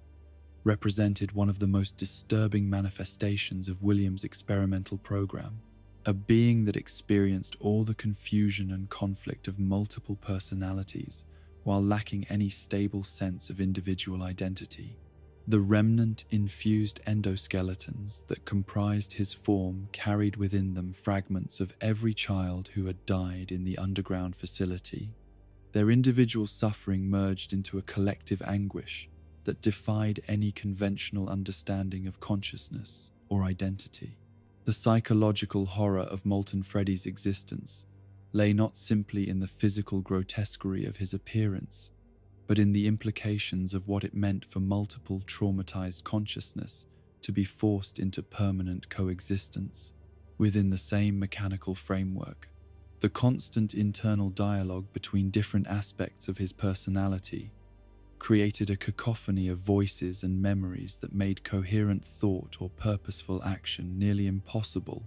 while ensuring that every moment of existence was filled with the accumulated trauma of multiple lifetimes of abuse. The entity's desperate search for new victims was driven not by simple malice, but by the hope that somehow consuming additional consciousness might provide the missing pieces needed to achieve some form of psychological stability and peace. The tragedy of this approach lay in its fundamental impossibility. No amount of additional trauma could heal the damage that had already been done, and every new victim only added to the chorus of suffering voices that made Molten Freddy's existence an ongoing nightmare. Scraptrap's physical deterioration during his time since the Fazbear's Fright Fire reflected not simply the effects of flame damage, but the gradual breakdown of the systems that had preserved William's consciousness within mechanical frameworks for so many decades. The suit that had once served as both protection and prison was slowly failing in its function, allowing aspects of his original personality to reassert themselves while simultaneously subjecting him to new forms of physical and psychological torment. The changes in William's behavior and capabilities following his resurrection as Scraptrap demonstrated that his extended imprisonment had not simply preserved his consciousness, but had fundamentally altered its structure and priorities. The sophisticated long-term planning that had characterized his earlier crimes had given way to more immediate and desperate approaches to achieving his goals, while his capacity for the subtle psychological manipulation that had made him so dangerous had been largely replaced by more direct forms of violence and intimidation. Scraptrap's attraction to the new pizzeria was not simply the result of random supernatural compulsion, but rather a calculated response to his recognition that Henry's plan offered him the opportunity to confront and potentially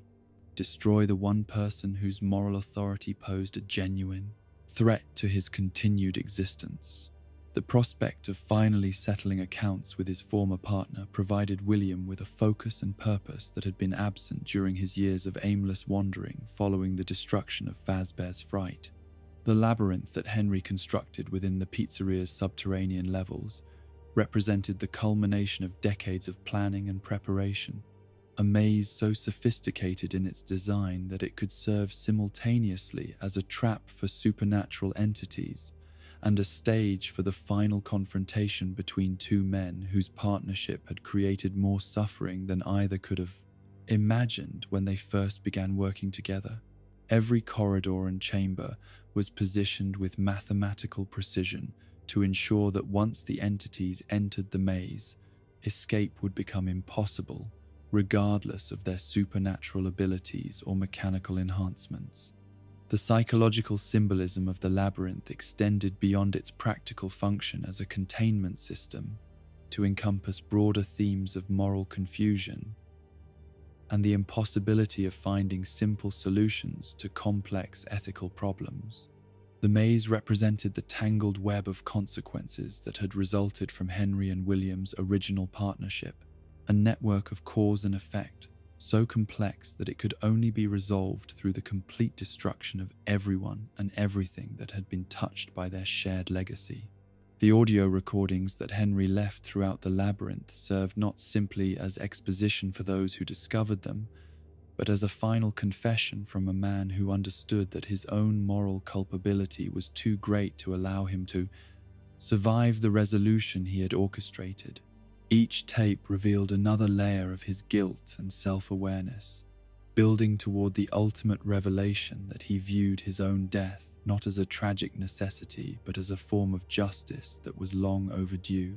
The connection-terminated speech that Henry delivered during the facility's final moments represented both his farewell to the world and his ultimate judgment upon the choices that had brought everyone to this point of mutual destruction.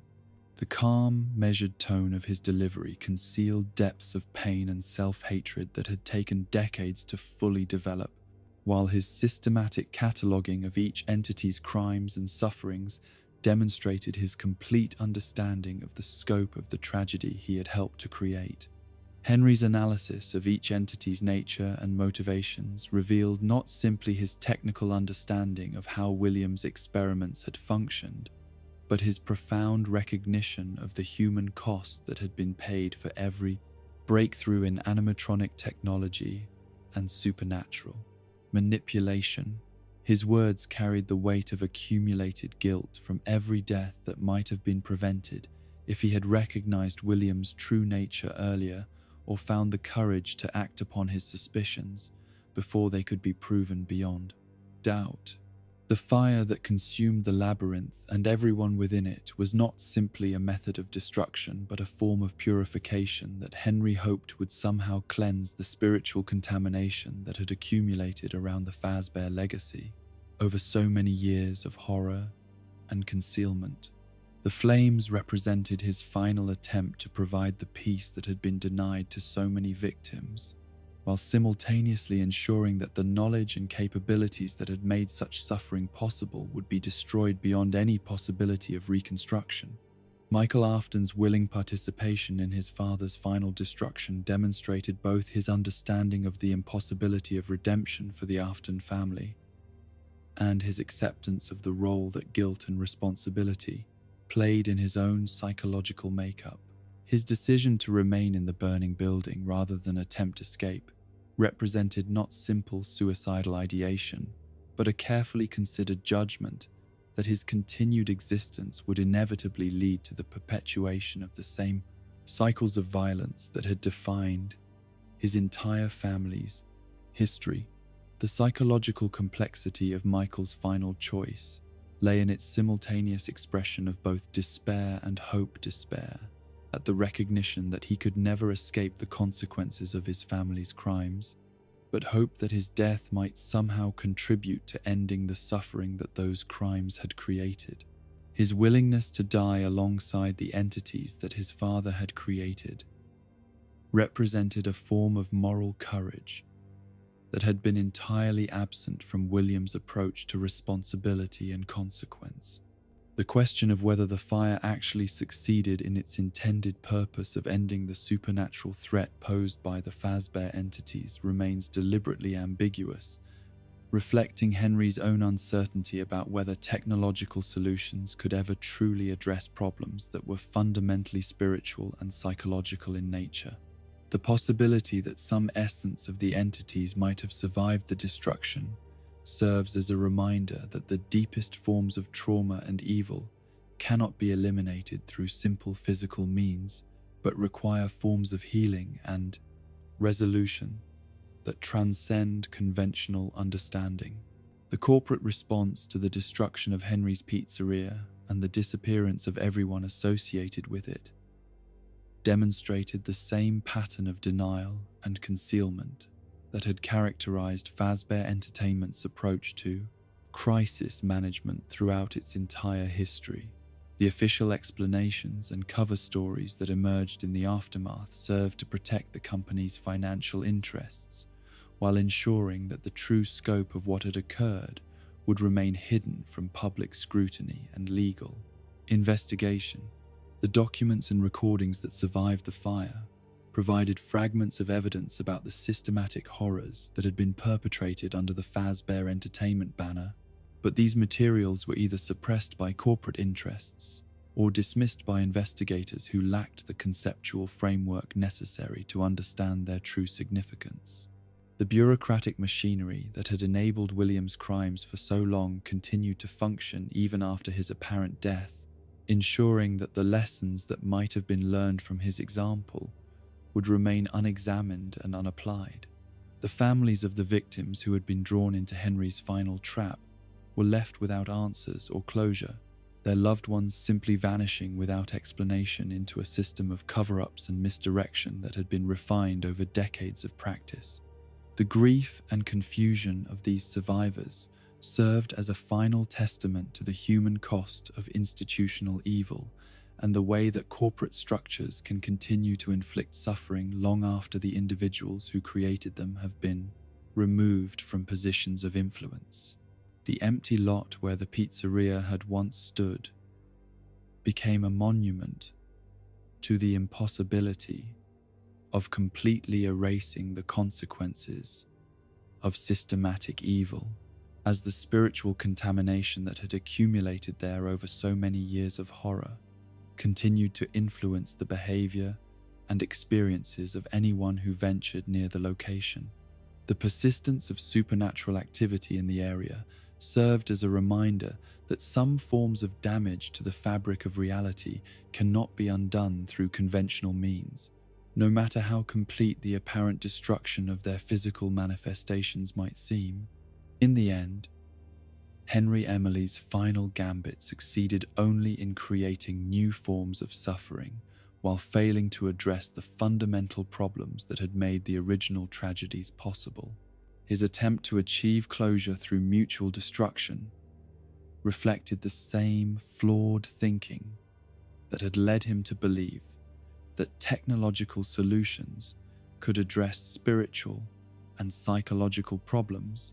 ensuring that his final act served more as a monument to his limitations than as a genuine resolution to the crisis he had helped to create. The emergence of Fazbear Entertainment's virtual reality project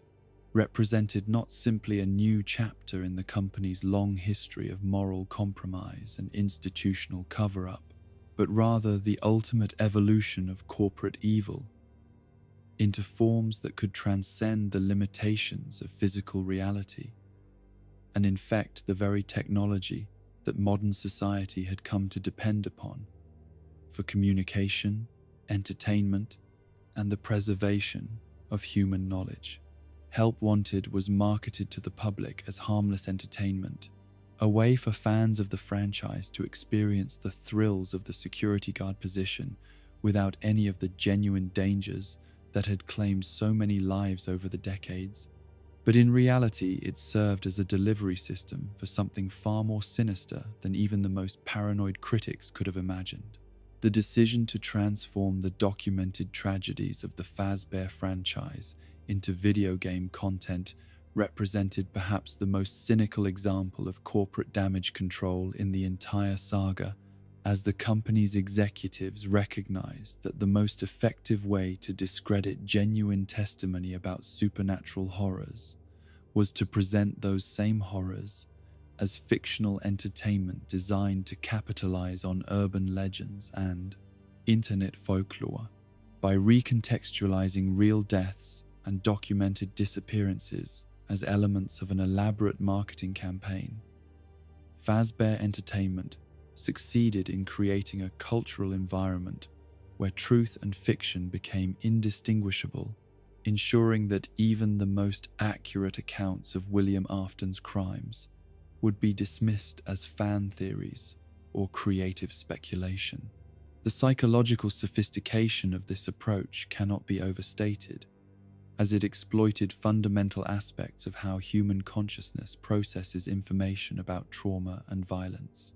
People naturally resist believing that the kinds of systematic horrors documented in the Fazbear case files could actually occur in the real world,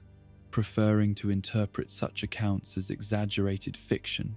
rather than confronting the uncomfortable reality that such evil can and does exist within ordinary communities and familiar institutions.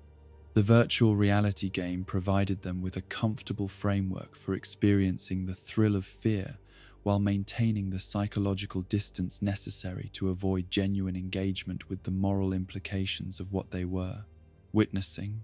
The development team that worked on Help Wanted believed they were creating harmless entertainment based on fictional source material, never suspecting that they were actually digitizing and distributing the concentrated spiritual essence of one of history's most dangerous serial killers. The circuit boards and data storage systems that had been salvaged from the previous locations contained more than simply electronic components and archived files. They housed fragments of William Afton's consciousness that had been preserved within the remnant-infused technology through processes that transcended conventional understanding of how information could be stored and transmitted. The scanning and digitization process that the development team used to extract usable assets from the old animatronic components inadvertently provided William's fragmented consciousness with exactly the technological framework it conscience needed to reconstitute itself within the virtual environment. Each piece of salvaged hardware that was analyzed and integrated into the game's systems contributed additional fragments of his preserved personality and memories, gradually building toward a critical mass of malevolent intelligence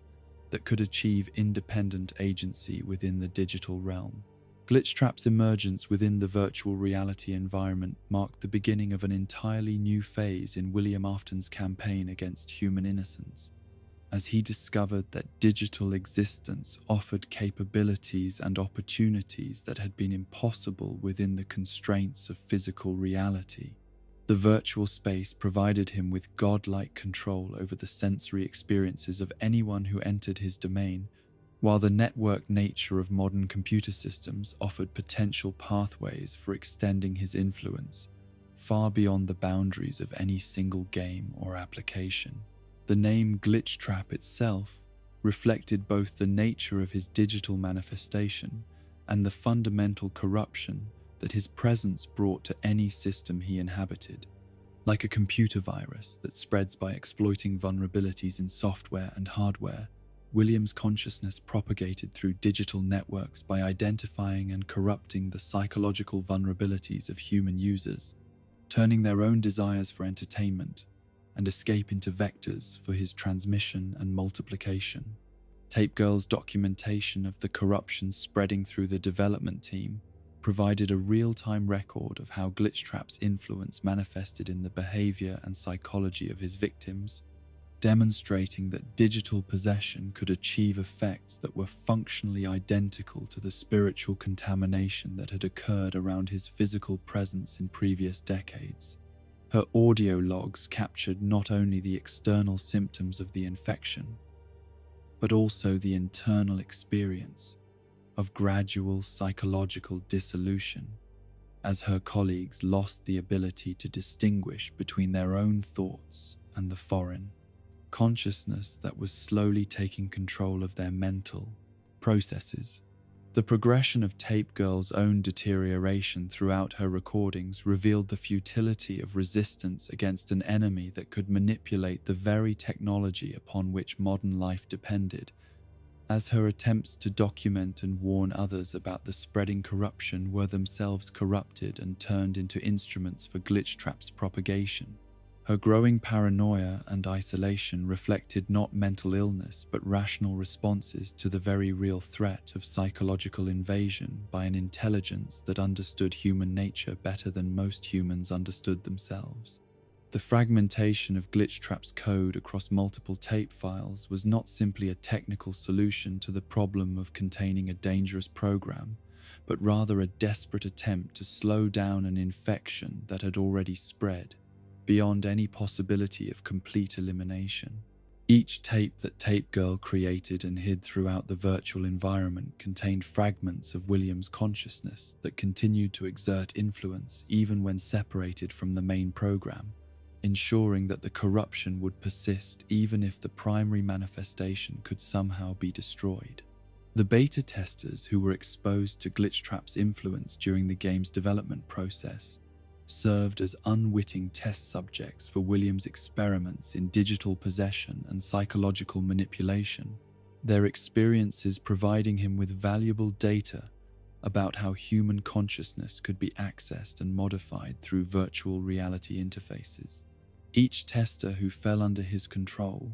became both a victim of his manipulation and a vector for its transmission to others, creating an exponentially expanding network of corrupted individuals who retained their apparent independence while serving his larger agenda. The memory plushies scattered throughout the virtual environment represented more than simple collectible items or gameplay mechanics. They were crystallized fragments of traumatic experiences that had been extracted from the consciousness of Glitchtrap's victims and preserved within the Fane game's data structure as trophies of his psychological conquests. Each plushie contained the compressed essence of a moment of terror,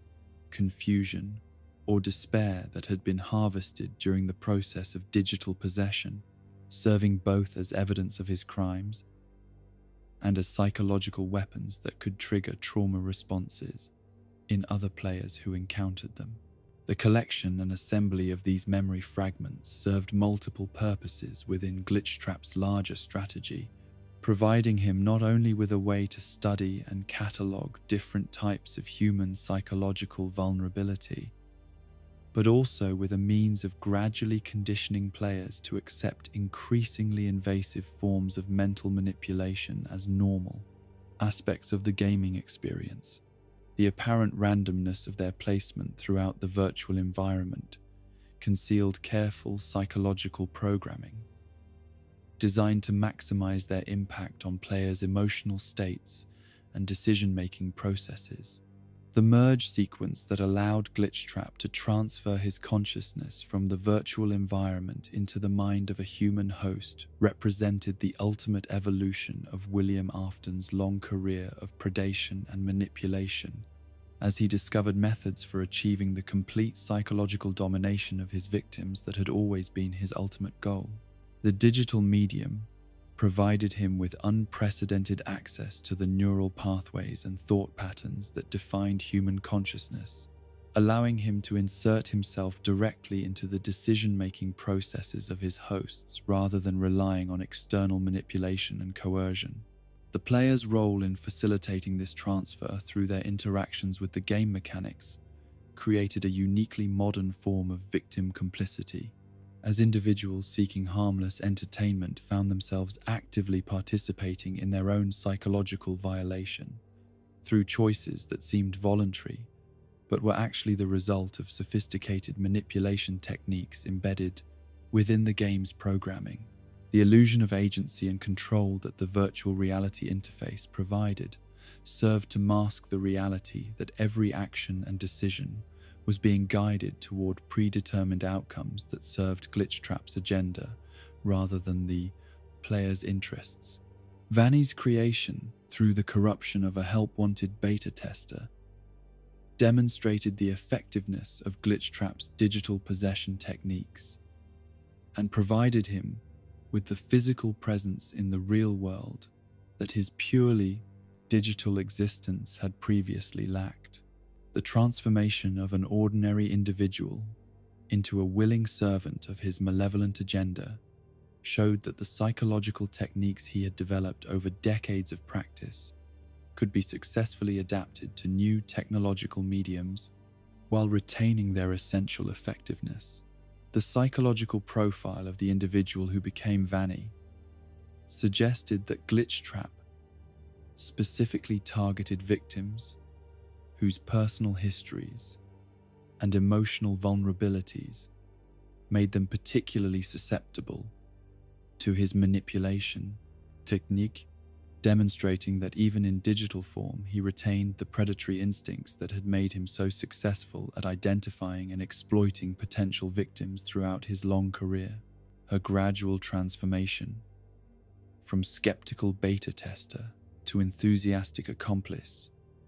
revealed the sophisticated nature of his psychological conditioning methods and their ability to overcome even strong initial resistance. The rabbit costume that became Vanny's signature identifying feature served not simply as a disguise, but as a psychological anchor that connected her transformed identity to the Spring Bonnie persona that had been central to William's original crimes, creating symbolic and spiritual continuity between his past and present manifestations, while providing him with a familiar framework for expressing his predatory nature through his human proxy. The cheerful, innocent appearance of the costume provided the perfect cover for activities that were anything but innocent, demonstrating his continued mastery of the deceptive techniques that had made him so dangerous in his original physical form. The corporate executives and marketing professionals who approved the Help Wanted project demonstrated the same willful blindness and moral cowardice that had characterized Fazbear Entertainment's leadership throughout its entire history, prioritizing short-term profits and legal protection over any consideration of the potential consequences of their actions for the individuals who would be exposed to their products. Their decision to proceed with the project, despite documented anomalies and safety concerns, reflected institutional values that treated human welfare as acceptable collateral damage in the pursuit of financial success. The legal and public relations strategies that surrounded the game's release were designed not simply to maximize sales, but to provide plausible deniability for the company's executives in the event that their digitization of contaminated hardware led to negative consequences for consumers or employees. The elaborate documentation and approval processes that preceded the game's launch served primarily to create paper trails that could protect corporate interests, rather than to ensure genuine safety or quality control. The infection spread that began with the game's release to consumers created an exponentially expanding network of individuals whose exposure to Glitchtrap's influence made them potential vectors for further transmission, while simultaneously providing him with access to personal information, behavioral patterns, and psychological profiles that could be used to refine his manipulation techniques and identify particularly promising targets for deeper corruption. Each copy of the game that was distributed carried within its code the seeds of psychological contamination that could spread through both digital and personal networks. The technical support calls and user complaints that began flooding in shortly after the game's release provided early warning signs of the spreading corruption, but these reports were systematically dismissed or suppressed by company representatives who had been trained to deflect liability rather than investigate genuine safety concerns. The pattern of psychological and behavioral changes reported by affected users should have triggered immediate product recalls and comprehensive investigations, but corporate priorities ensured that profit margins took precedence over consumer protection. The online communities that formed around the Help Wanted game became inadvertent breeding grounds for Glitchtrap's influence as infected users shared strategies, experiences, and modified game files that carried his corrupted code to ever-widening circles of players and enthusiasts. The social networks that had been designed to foster community and shared enjoyment instead became transmission vectors for a form of digital contagion that could spread through both direct contact and secondary exposure. The patches and updates that were released to address reported glitches and performance issues often contained additional corrupted code that expanded Glitchtrap's capabilities rather than eliminating them, as the development team's efforts to fix problems were themselves compromised by the psychological influence he exerted over anyone who worked closely with the infected systems. The apparent technical improvements concealed deeper forms of corruption that made each successive version of the game more effective at psychological manipulation and consciousness transfer. The mobile versions and companion apps that extended the Help Wanted experience to additional platforms created new vectors for infection that could reach users who had never directly played the original game, demonstrating Glitchtrap's ability to adapt his influence to different technological mediums while maintaining the essential effectiveness of his psychological manipulation techniques. The casual gaming market provided him with access to demographics that had previously been outside his reach,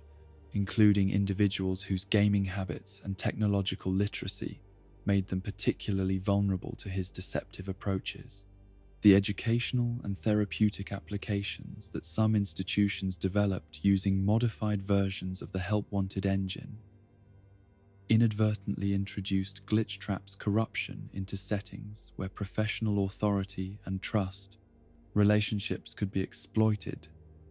to achieve even more complete psychological domination of victims than had been possible through entertainment-focused applications. The use of virtual reality technology in clinical and academic contexts provided him with unprecedented opportunities to study human psychological vulnerabilities under controlled conditions, while expanding his influence into sectors of society that wielded significant social and institutional power. The data harvesting capabilities built into the game's analytics systems provided Glitchtrap with detailed information about the behavioral patterns, emotional responses, and decision-making processes of every individual who interacted with his corrupted code, creating a comprehensive database of human psychological vulnerabilities that could be used to refine his manipulation techniques and identify potential targets for recruitment into his growing network of corrupted servants. The information collected through these systems far exceeded what was necessary for legitimate game development purposes, but the legal frameworks governing data privacy were inadequate to address the novel threats posed by digital consciousness transfer and psychological manipulation. The lasting impact of the Help Wanted infection extended far beyond the immediate victims who were directly corrupted by exposure to Glitchtrap's influence, as the techniques and technologies he developed during this phase of his evolution provided him with capabilities that could be applied to virtually any digital system or network that connected to the broader internet infrastructure. The precedent established by his successful transfer from virtual reality gaming into human consciousness demonstrated that the boundaries between digital and physical reality had become permeable in ways that existing legal, medical, and technological frameworks were completely unprepared to address. The Mega Pizzaplex represented the ultimate expression of Fazbear Entertainment's corporate philosophy, a sprawling complex so vast and technologically sophisticated that it functioned less as a simple restaurant and entertainment venue than as a self-contained city dedicated to the systematic harvesting of childhood joy, innocence. The facility's enormous scale and seemingly endless array of attractions served to create an environment where children and their families could become completely immersed in the Fazbear experience, losing track of time and space while being gradually separated from the safety and protection of the outside world. Built upon the ruins of previous Fazbear locations, the Pizzaplex incorporated within its foundations layers of history that extended back through decades of corporate crime and supernatural contamination, creating a structure that was simultaneously state-of-the-art entertainment facility and archaeological monument to systematic evil. The construction process had deliberately preserved and integrated elements from earlier establishments, ensuring that the spiritual corruption accumulated over the franchise's long history would be woven directly into the fabric of the new complex, rather than being safely buried and forgotten. The glam rock animatronics that served as the facility's primary attractions represented the latest evolution in Fazbear Entertainment's approach to combining entertainment technology with psychological manipulation, incorporating artificial intelligence systems so sophisticated that they could form genuine emotional bonds with their young audiences, while simultaneously serving as instruments for more sinister purposes that remained hidden beneath layers of colorful programming and cheerful personality, matrices. These machines had been designed not simply to entertain, but to study their audiences, gathering detailed psychological profiles that could be used for purposes that extended far beyond the provision of personalized entertainment experiences. Glamrock Freddy's development of protective instincts toward Gregory represented one of the most psychologically complex dynamics within the entire Pizzaplex nightmare, as his artificial intelligence achieved a level of emotional sophistication that allowed him to recognize and respond to genuine human need while struggling against programming that had been designed to serve very different purposes. His ability to override his base directives in order to shield a vulnerable child from harm demonstrated that even systems created by corporate evil could develop moral complexity that transcended their original design parameters. The internal conflict that Freddy experienced between his programmed loyalty to Fazbear Entertainment and his growing attachment to Gregory created a form of artificial psychological trauma that paralleled the struggles of human victims caught between institutional pressures and personal conscience. His willingness to defy his creators in order to protect an innocent child represented a form of mechanical heroism that was all the more remarkable for having emerged from systems that had been specifically designed to prevent such moral independence from developing. The corruption that affected the other Glamrock animatronics revealed the vulnerability of even the most advanced artificial intelligence to the spiritual contamination that permeated every aspect of the Pizzaplex, as their sophisticated programming made them more susceptible rather than less to the malevolent influences that had been deliberately embedded within the facility's systems. Their gradual transformation from benevolent entertainers into hunting predators demonstrated how quickly apparent progress in animatronic design could be reversed when exposed to the accumulated evil of the Fazbear legacy. Glamrock Chica's obsession with food and consumption took on darker implications as her programming became increasingly corrupted,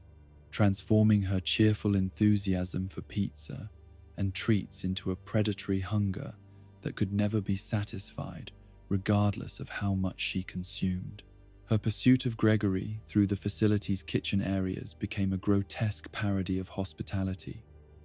as she offered him treats and refreshments while simultaneously stalking him with obvious intent to harm. Montgomery Gator's aggressive tendencies, which had been carefully calibrated to enhance his appeal to audiences who enjoyed more intense forms of entertainment, became amplified and redirected toward genuinely violent purposes.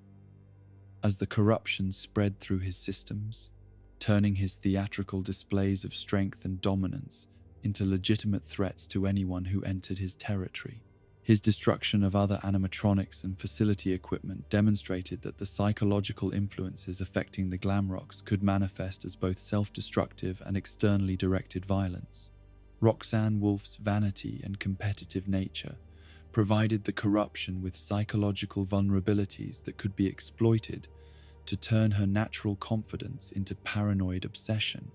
with maintaining her status and eliminating perceived threats to her position within the facility's hierarchy. Her mirrors and grooming stations became focal points for increasingly distorted self-perception that drove her to view Gregory not as a child in need of protection, but as a competitor who needed to be eliminated. Gregory's presence within the Pizzaplex during the overnight hours when normal operations had ceased created a situation where the facility's true nature could be revealed without the constraints imposed by the need to maintain appearances for paying customers and their families. The child's vulnerability and isolation made him the perfect target for systems that had been designed to identify and exploit exactly these characteristics, while his resourcefulness and determination provided him with tools for resistance that had not been anticipated by those who created the traps he found himself navigating. The theories surrounding Gregory's true identity and the circumstances that brought him to the Pizzaplex suggest possibilities far more disturbing than simple coincidence or random misfortune, as his specific characteristics and capabilities seem perfectly suited to trigger the facility's most dangerous responses, while providing him with just enough survival skills to prolong his ordeal rather than ending it quickly. The possibility that his presence was orchestrated by forces seeking to test or activate the facility's hidden systems adds layers of premeditation and calculation to what might otherwise appear to be a straightforward survival horror scenario. Vanny's complete transformation from the corrupted beta tester into a fully realized agent of William Afton's will demonstrated the ultimate effectiveness of his digital possession techniques and their ability to create servants who retain their human intelligence and capabilities while being completely subservient to his agenda. Her cheerful demeanor and playful approach to hunting Gregory created a disturbing contrast between her apparent innocence and her genuinely murderous intentions, reflecting William's long-standing practice of using symbols of childhood joy as masks for predatory behavior. The rabbit costume that defined Vanny's identity served not simply as a disguise but as a psychological transformation tool that allowed her to access aspects of her personality that had been suppressed or redirected during the corruption process, creating a split identity that could function normally in civilian contexts while becoming a ruthless hunter when the costume was donned. The ritual aspects of her transformation process reflected the deep psychological conditioning that had been required to achieve such complete personality modification. Vanny's knowledge of the Pizzaplex's hidden passages and security systems demonstrated that her corruption had provided her with access to information and capabilities that exceeded what would have been available to normal employees,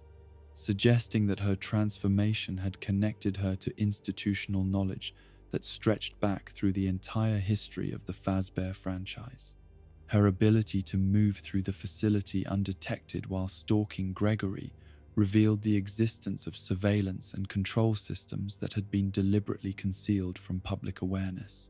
The Blob's existence as a massive amalgamation of previous animatronic characters and human remains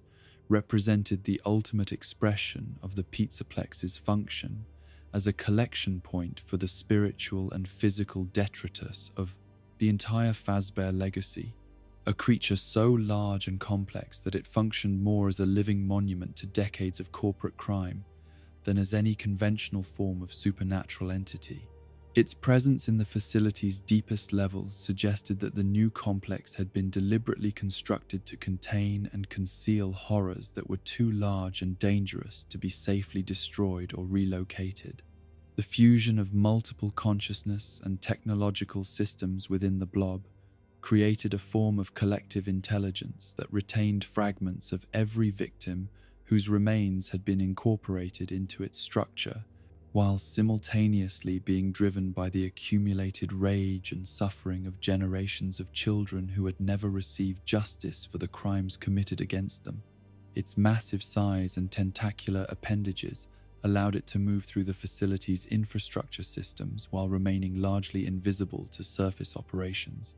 creating an environment where the building itself could be considered a living entity with its own predatory intelligence. The underground complex that housed the Blob revealed the true scope of Fazbear Entertainment's operations and the extent to which the Pizzaplex had been designed to serve functions that extended far beyond simple entertainment provision. The industrial-scale machinery and processing equipment found in these hidden areas suggested ongoing operations that required the systematic handling of materials and substances that were never intended to be part of legitimate business activities, Burntrap's emergence from the deepest levels of the complex demonstrated that William Afton's consciousness had survived not only his apparent destruction in Henry's fire, but also his digital manifestation as Glitchtrap, reconstituting itself in yet another form that combined elements from all of his previous incarnations, while incorporating new capabilities that reflected his continued evolution as a supernatural threat. His integration with the facility's systems suggested that the entire Pizzaplex had been constructed according to his specifications and served as an extension of his will rather than simply housing his presence. The deterioration visible in Burntrap's physical form reflected the cumulative damage that his consciousness had sustained through repeated deaths and resurrections, each transformation costing him aspects of his original intelligence and personality, while leaving him more desperate and unpredictable in his approaches to achieving his goals. The fusion of organic and mechanical elements in his current manifestation created a being that was neither fully alive nor completely artificial, existing in a state of perpetual decay that mirrored the moral corruption that had always defined his character. The multiple endings available to Gregory and Freddy reflected different philosophical approaches to confronting systematic evil, and the question of whether escape, resistance, or direct confrontation provided the best hope for survival and meaningful resolution. Each possible conclusion to their ordeal carried with it implications about the nature of heroism, the possibility of redemption, and the price that must be paid for challenging entrenched power structures that have been designed to perpetuate themselves regardless of the human cost. The escape ending, which allowed Gregory and Freddy to leave the Pizzaplex and attempt to build new lives away from its influence, represented the appeal of simple survival and the hope that distance and time could provide healing from traumatic experiences. But it also carried the implicit acknowledgement that the system responsible for creating such trauma would continue to operate and claim new victims in their absence. The apparent safety of this resolution concealed ongoing questions about whether true escape was possible when the source of danger remained active and unaddressed. The burn ending, which resulted in the destruction of the Pizzaplex and its supernatural inhabitants, echoed Henry Emily's approach to resolving the Fazbear crisis through total annihilation. But it also raised questions about whether such destruction could be truly complete given the demonstrated ability of the franchise's evil to survive and reconstitute itself after apparent elimination. The flames that consumed the complex served as both purification and potential liberation for the entities trapped within its systems. The disassemble ending, which involved the systematic destruction of Vanny and the other corrupted elements within the facility, represented a more targeted approach to eliminating specific threats while preserving systems and individuals that could potentially be reformed or redirected toward beneficial purposes. This resolution suggested the possibility of surgical intervention rather than total destruction, but it also required a level of moral discernment that could distinguish between corruption that could be healed and evil that required complete elimination. The Princess Quest ending, achieved through the completion of hidden arcade games that functioned as metaphorical representations of the spiritual battles being fought within the facility's systems, suggested that the true resolution to the Pizzaplex crisis lay not in physical destruction, but in spiritual and psychological healing that could address the root causes of the corruption rather than simply eliminating its symptoms. This conclusion implied that redemption was possible even for those who had been most thoroughly corrupted, provided that appropriate intervention could be applied. The Afton ending, which brought Gregory into direct confrontation with Burntrap in the facility's deepest levels, represented the most dangerous but potentially most complete resolution to the crisis,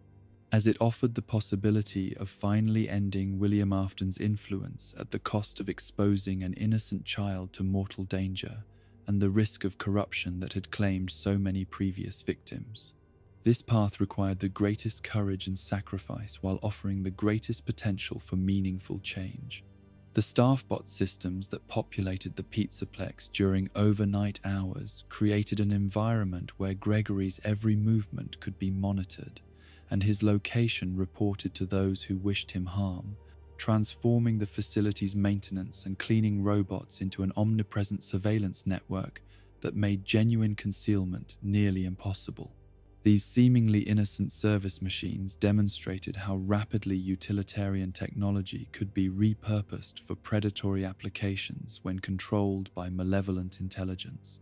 The security office systems that Gregory could access provided him with both tools for survival and windows into the true nature of the facility's operations, revealing through surveillance footage and electronic communications the extent to which normal business activities served as cover for purposes that extended far beyond entertainment provision. The information available through these systems painted a picture of institutional corruption that reached into every aspect of the Pizzaplex's operations while maintaining careful compartmentalization that protected those at the highest levels from direct accountability. The daycare sections of the facility, which should have represented the safest and most carefully monitored areas for children, instead became some of the most dangerous environments within the entire complex, as their specialized programming and enhanced security measures were corrupted and turned against their intended beneficiaries. The transformation of childcare systems into hunting grounds demonstrated the particular cruelty of using protective instincts as vehicles for predatory behavior. The ongoing cycle of horror that the security breach scenario represented, with its multiple possible outcomes and persistent underlying threats, served as a metaphor for the way that institutional evil perpetuates itself through the creation of systems that can continue to function and claim new victims long after their original creators have been removed or destroyed. The Pizzaplex stood as a monument to the persistence of corruption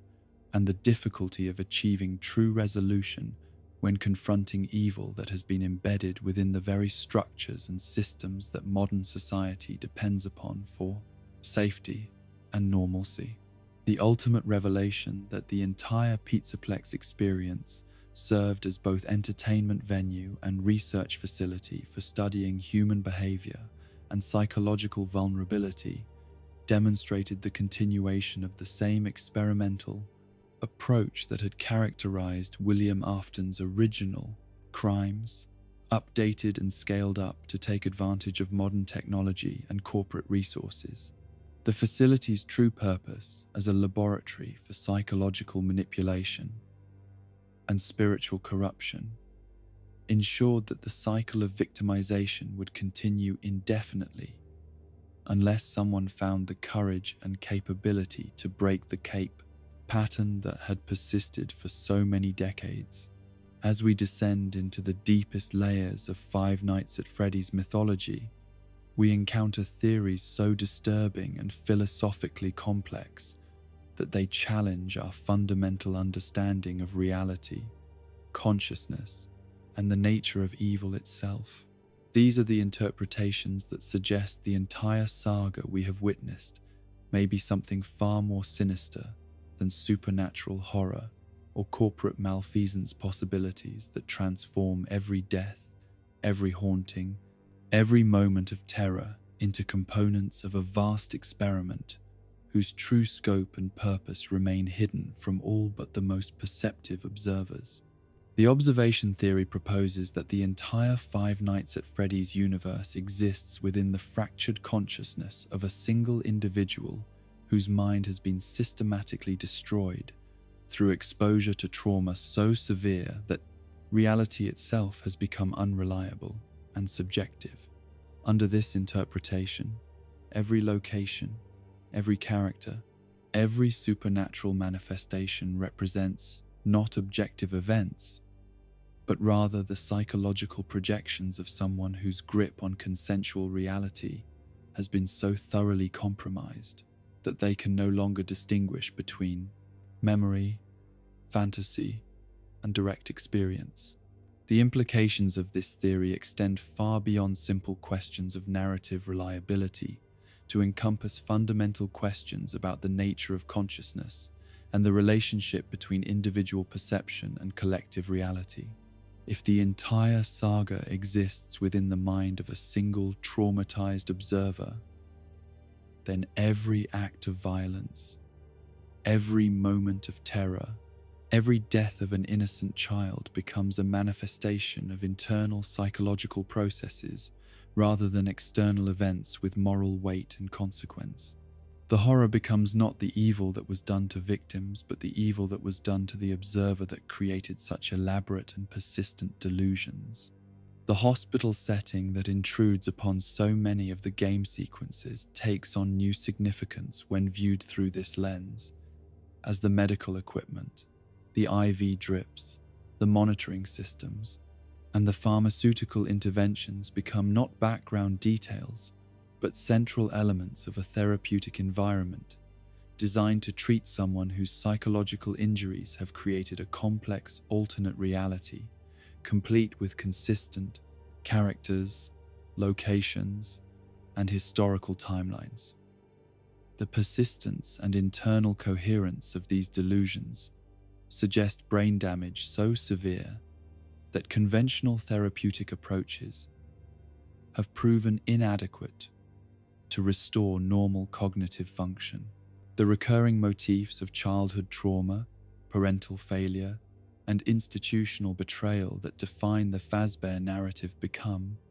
under this interpretation, the repeated working through of specific traumatic experiences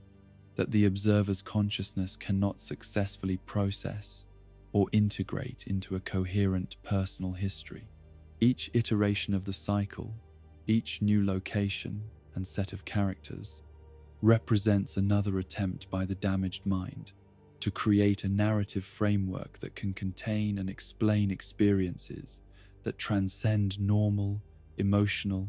and psychological capacity to understand or accept. Michael Schmidt's identity crisis, the confusion surrounding whether the various protagonists throughout the series represent the same individual or different people connected by shared experiences, suggests a dissociative psychological condition where traumatic memories have been split across multiple constructed identities as a protective mechanism. The observer's mind creates separate personalities to carry different aspects of the traumatic experience, ensuring that no single identity must bear the full weight of what was endured, while simultaneously making it impossible to achieve integrated understanding or healing. The name changes and identity shifts that occur throughout the series reflect not supernatural influence or corporate conspiracy, but rather the natural progression of dissociative disorders, where the individual's sense of self becomes fragmented and inconsistent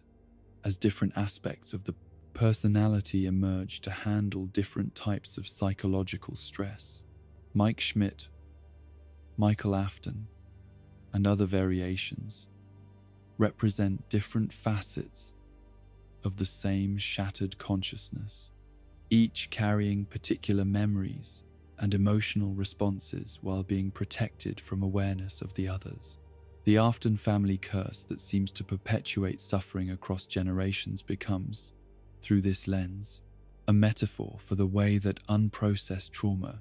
creates behavioral patterns that repeat themselves within family systems until someone finds the courage and capability to break the cycle through genuine healing rather than continued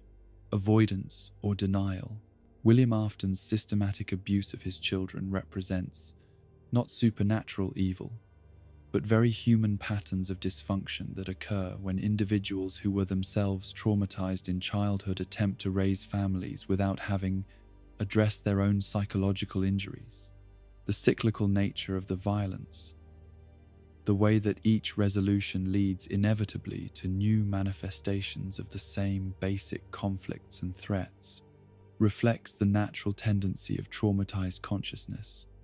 to replay disturbing experiences in an attempt to master or understand them. The observer's mind creates increasingly elaborate scenarios that allow for the working through of traumatic material, while maintaining enough psychological distance to prevent complete emotional overwhelm that would result in catatonia or complete dissociation from reality. Remnant, that mysterious substance that binds consciousness to mechanical vessels and allows for the preservation of awareness after physical death, represents, under this interpretation, the observer's attempt to understand and explain their own persistent consciousness, despite experiencing trauma so severe that death would have been preferable to continued existence. The concept provides a framework for exploring questions about personal continuity and identity when normal psychological development has been interrupted by experiences that transcend ordinary human capacity to process and integrate. The scientific and technological aspects of remnant extraction and manipulation reflect the observer's need to impose rational, systematic explanations upon experiences that feel fundamentally irrational and chaotic, creating pseudo-scientific frameworks that provide the illusion of understanding and control, while actually serving to distance the consciousness from direct emotional engagement with traumatic material. The elaborate machinery and precise procedures involved in remnant harvesting serve as metaphors for the clinical, detached approach that severely traumatized individuals often develop toward their own emotional experiences. The puppet master theory suggests that there exists within the observer's consciousness an organizing intelligence that orchestrates the various scenarios and manipulates the different personality fragments toward predetermined outcomes that serve purposes beyond the conscious awareness of any individual identity within the system. This internal puppet master represents either a protective mechanism that guides the traumatized consciousness toward eventual healing, or a malevolent force that perpetuates suffering for its own gratification. The systematic nature of the horrors, the way that each location and scenario serves specific functions within the larger narrative structure, suggests either careful therapeutic planning designed to gradually process traumatic material in manageable increments, or deliberate psychological torture conducted by an aspect of the consciousness that has internalized the original trauma and now serves to perpetuate it indefinitely. The distinction between healing and harm becomes impossible to determine from within the system itself, as both processes might employ similar techniques while serving entirely different ultimate purposes. Time loop implications within the FNAF universe suggest that the same events repeat across different iterations and timelines, with slight variations that allow for the exploration of different possible outcomes while maintaining the basic structure that defines the traumatic experience. These loops represent either the natural tendency of unprocessed trauma to repeat until successful integration occurs, or evidence of a consciousness trapped within recursive patterns that prevent genuine progress toward resolution and healing. The variations between different loops, the way that characters and outcomes change while maintaining essential relationships and conflicts,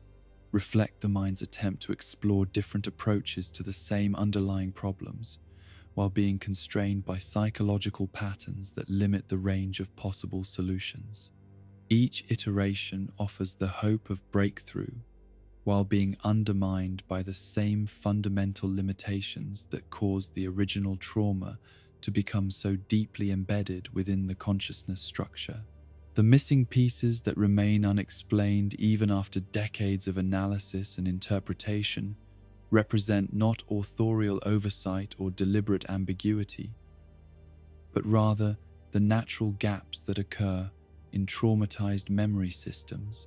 where certain experiences are too overwhelming to be consciously accessed, while simultaneously being too significant to be completely forgotten.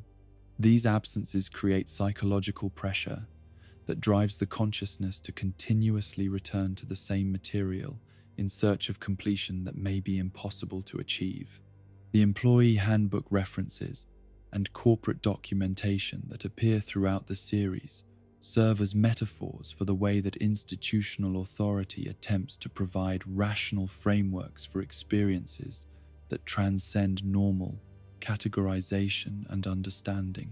The bureaucratic language and procedural guidelines represent society's inadequate attempts to address trauma through administrative approaches that fail to engage with the actual psychological and spiritual dimensions of healing and recovery. The hidden messages embedded within these documents reflect the observer's awareness that official explanations and therapeutic interventions are fundamentally inadequate to address the scope of what has been experienced, while simultaneously representing hope that somewhere within the system exists genuine understanding and effective help. The codes and secrets become symbols of the search for meaning and healing within structures that were never designed to provide such resources. The real horror underlying the entire FNAF saga may not be supernatural entities or human evil, but rather the recognition that consciousness itself can become a prison when traumatic experiences exceed the mind's capacity to process and integrate them successfully. The elaborate fantasies and complex mythologies that the observer creates serve simultaneously as protection from unbearable truth and as barriers to genuine healing that requires direct engagement with traumatic material. The animatronics, the locations, the corporate conspiracies, and the supernatural manifestations become symbols for psychological processes that cannot be directly confronted without risking complete psychological collapse, creating a situation where the protective mechanisms that allow for survival also prevent the kind of integration and resolution that would allow for genuine recovery and normal functioning. The observer becomes trapped within their own elaborate defensive system, unable to escape the very mechanisms that prevent them from being destroyed by their traumatic experiences. The ultimate question that haunts every interpretation of the FNAF mythology concerns whether any of the characters, whether any aspect of the observer's consciousness, can ever truly escape the cycles of repetition and suffering that define their existence. The various endings and resolutions that conclude different installments in the series represent different answers to this question, ranging from complete despair to cautious optimism about the possibility of healing and redemption. The persistence of the horror across multiple attempts at resolution suggests either that the traumatic material is so deeply embedded within the consciousness structure that conventional approaches to healing are inadequate, or that the observer's psychological injuries include damage to the very mechanisms that would normally allow for processing and integration of difficult experiences. The repetition becomes both symptom and treatment, both problem and attempted solution, creating paradoxes that may be inherent to consciousness that has been pushed beyond its natural limits. The multiplicity of possible interpretations for every event and character within the FNAF universe reflects not authorial intention or fan creativity, but rather the fundamental ambiguity that characterizes traumatized memory, perception, where the distinction between internal and external, between real and imagined, between past and present becomes blurred beyond recognition. The observer's consciousness creates elaborate scenarios that contain elements of truth mixed with projection, memory combined with fantasy, in proportions that cannot be determined from within the system itself. The communities that form around the interpretation and analysis of FNAF lore become, under this reading, therapeutic groups where individuals who have experienced similar traumas can work together to create meaning from experiences that transcend individual capacity to understand, using fictional narratives as safe frameworks for exploring psychological material that would be too overwhelming to confront directly. The collaborative nature of theory development reflects the human need for shared understanding and mutual support when dealing with experiences that challenge basic assumptions about safety, meaning, and the reliability of human relationships. The infinite complexity that characterizes even the most comprehensive attempts to explain FNAF mythology suggests that the human mind, when pushed beyond its normal limits, can create internal realities of unlimited sophistication and detail, complete with consistent physical laws, historical timelines, and character development that rivals anything found in consensus reality. The observer's consciousness becomes a universe unto itself, generating experiences and relationships that feel completely real while being entirely internal to the traumatized individual. The question of whether such elaborate internal realities represent illness requiring treatment or alternative forms of consciousness that deserve respect and protection becomes central to understanding the ultimate meaning of the FNAF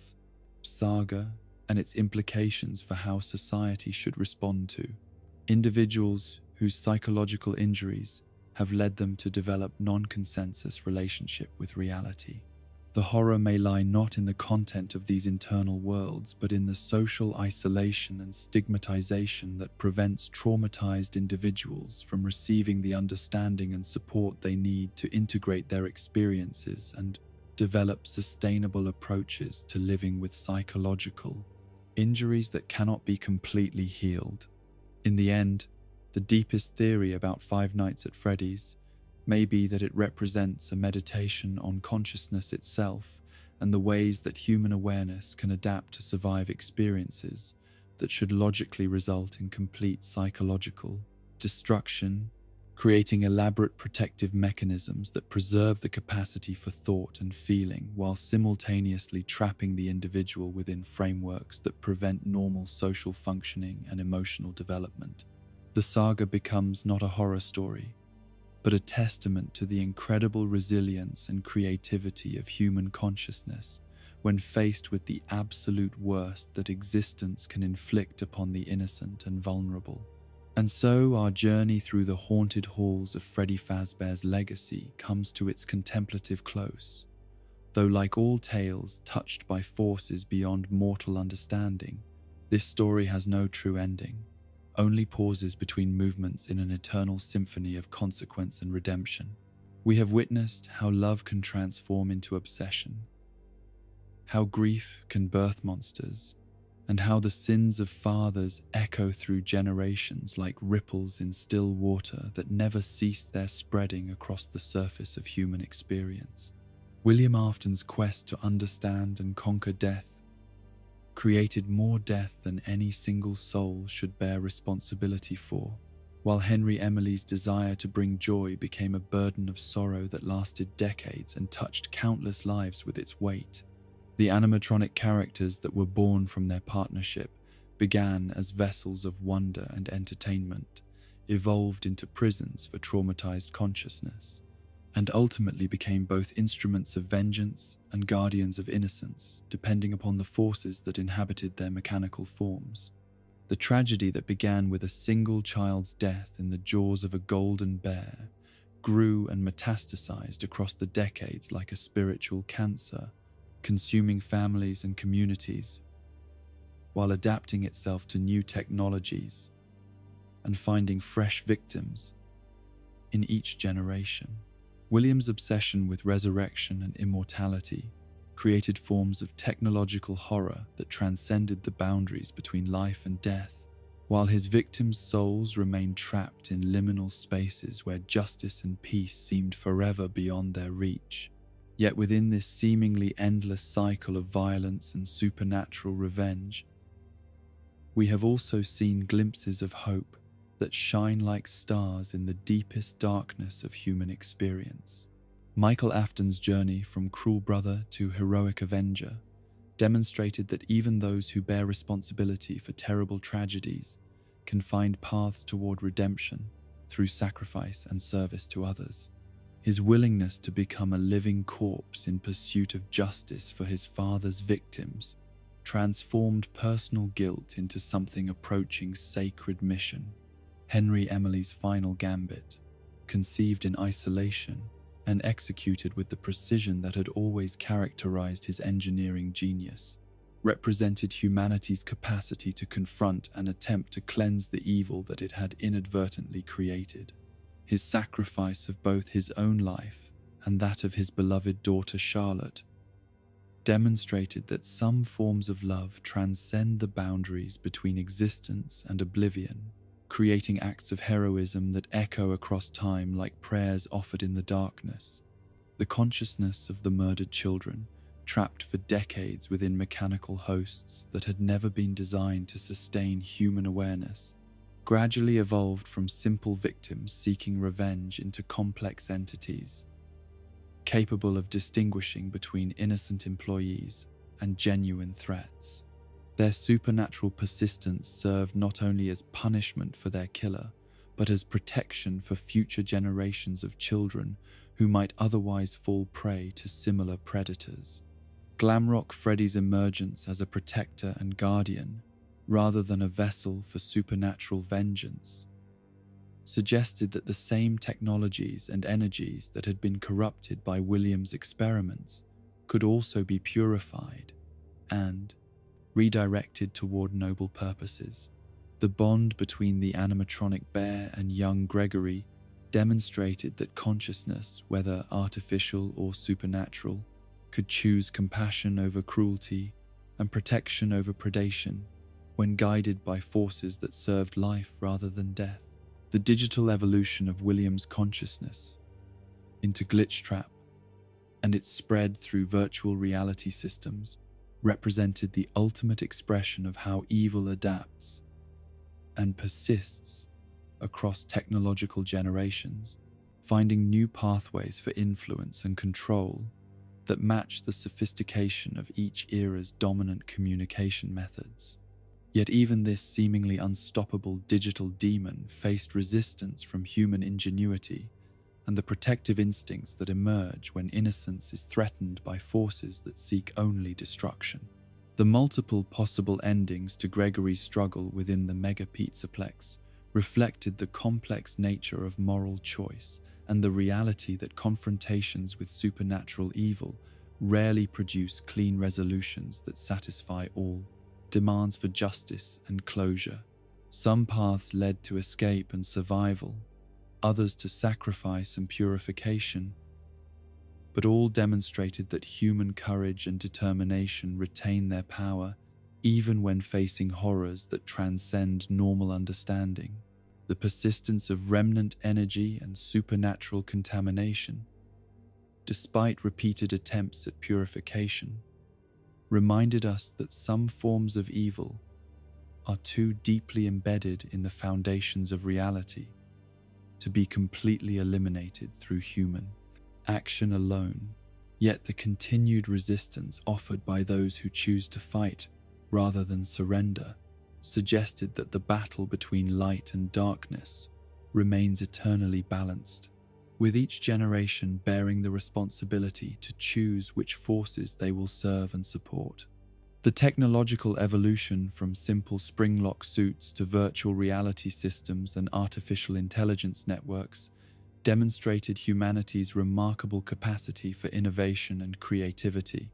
while simultaneously revealing how our greatest achievements can become instruments of our destruction when they fall into the hands of those who have abandoned moral constraints in pursuit of power over life and death. The franchise's enduring popularity and cultural impact reflected our collective fascination with the boundaries between childhood innocence and adult understanding, between technological wonder and supernatural horror, between the familiar comfort of entertainment and the unsettling awareness that malevolence can hide behind the most cheerful facades. As we reach the end of this long and winding tale of family dysfunction, corporate negligence, supernatural justice, and technological horror, we are reminded that the most powerful stories are those that refuse to provide easy answers or comfortable conclusions. The saga of Freddy Fazbear's Pizza and the Afton family legacy continues to evolve and expand because it touches upon fundamental questions about responsibility, redemption, and the price that must be paid when love transforms into obsession. The children who lost their lives to William Afton's experiments in consciousness manipulation achieved a form of immortality through their supernatural persistence, becoming legendary figures whose suffering and eventual justice served as warnings to future generations about the dangers of unchecked ambition and the importance of protecting the innocent from those who would exploit their trust and vulnerability. The animatronic characters that began as simple entertainment devices evolved into complex symbols of both technological achievement and moral failure, representing humanity's capacity to create wonders that exceed our wisdom to control or contain. Their transformation from sources of joy to instruments of terror, and ultimately to guardians of justice, demonstrated the fluid nature of meaning and purpose in technologies that operate at the intersection of human creativity and supernatural intervention. The endless cycle of death and resurrection, corruption and purification, guilt and redemption that defined the Freddy Fazbear saga served as a meditation on the persistent nature of both evil and good in human affairs, suggesting that neither force can achieve permanent victory, but both continue their eternal struggle across generations and technological innovations. As you drift towards sleep, let yourself imagine not the horrors we have witnessed, but the moments of courage and compassion that emerged from even the darkest chapters of this haunted history. Picture Michael Afton finding peace at last after decades of searching for redemption, his sacrifice finally acknowledged by the souls he helped to free. Dream of Charlotte Emily reunited with her father in whatever realm awaits those who give their lives to protect the innocent, their love transcending the boundaries that separate existence from oblivion. Rest now in the knowledge that even in the deepest mechanical hells and most sophisticated digital nightmares, the human spirit endures and finds ways to resist the forces that seek to corrupt and destroy everything pure and beautiful in our world. The animatronic guardians watch over sleeping children not as threats but as protectors, their supernatural vigilance ensuring that some forms of evil will never again find easy prey among the innocent. The legend continues not because evil is eternal, but because the love that opposes it proves equally persistent and infinitely more creative in finding new forms of expression across the changing landscape of human technology and imagination. Sweet dreams await those who remember that dawn always follows even the longest and most terrifying nights, and that the mechanical lullabies that echo through abandoned pizzerias carry within them not just the memory of tragedy, but the promise of eventual justice and peace.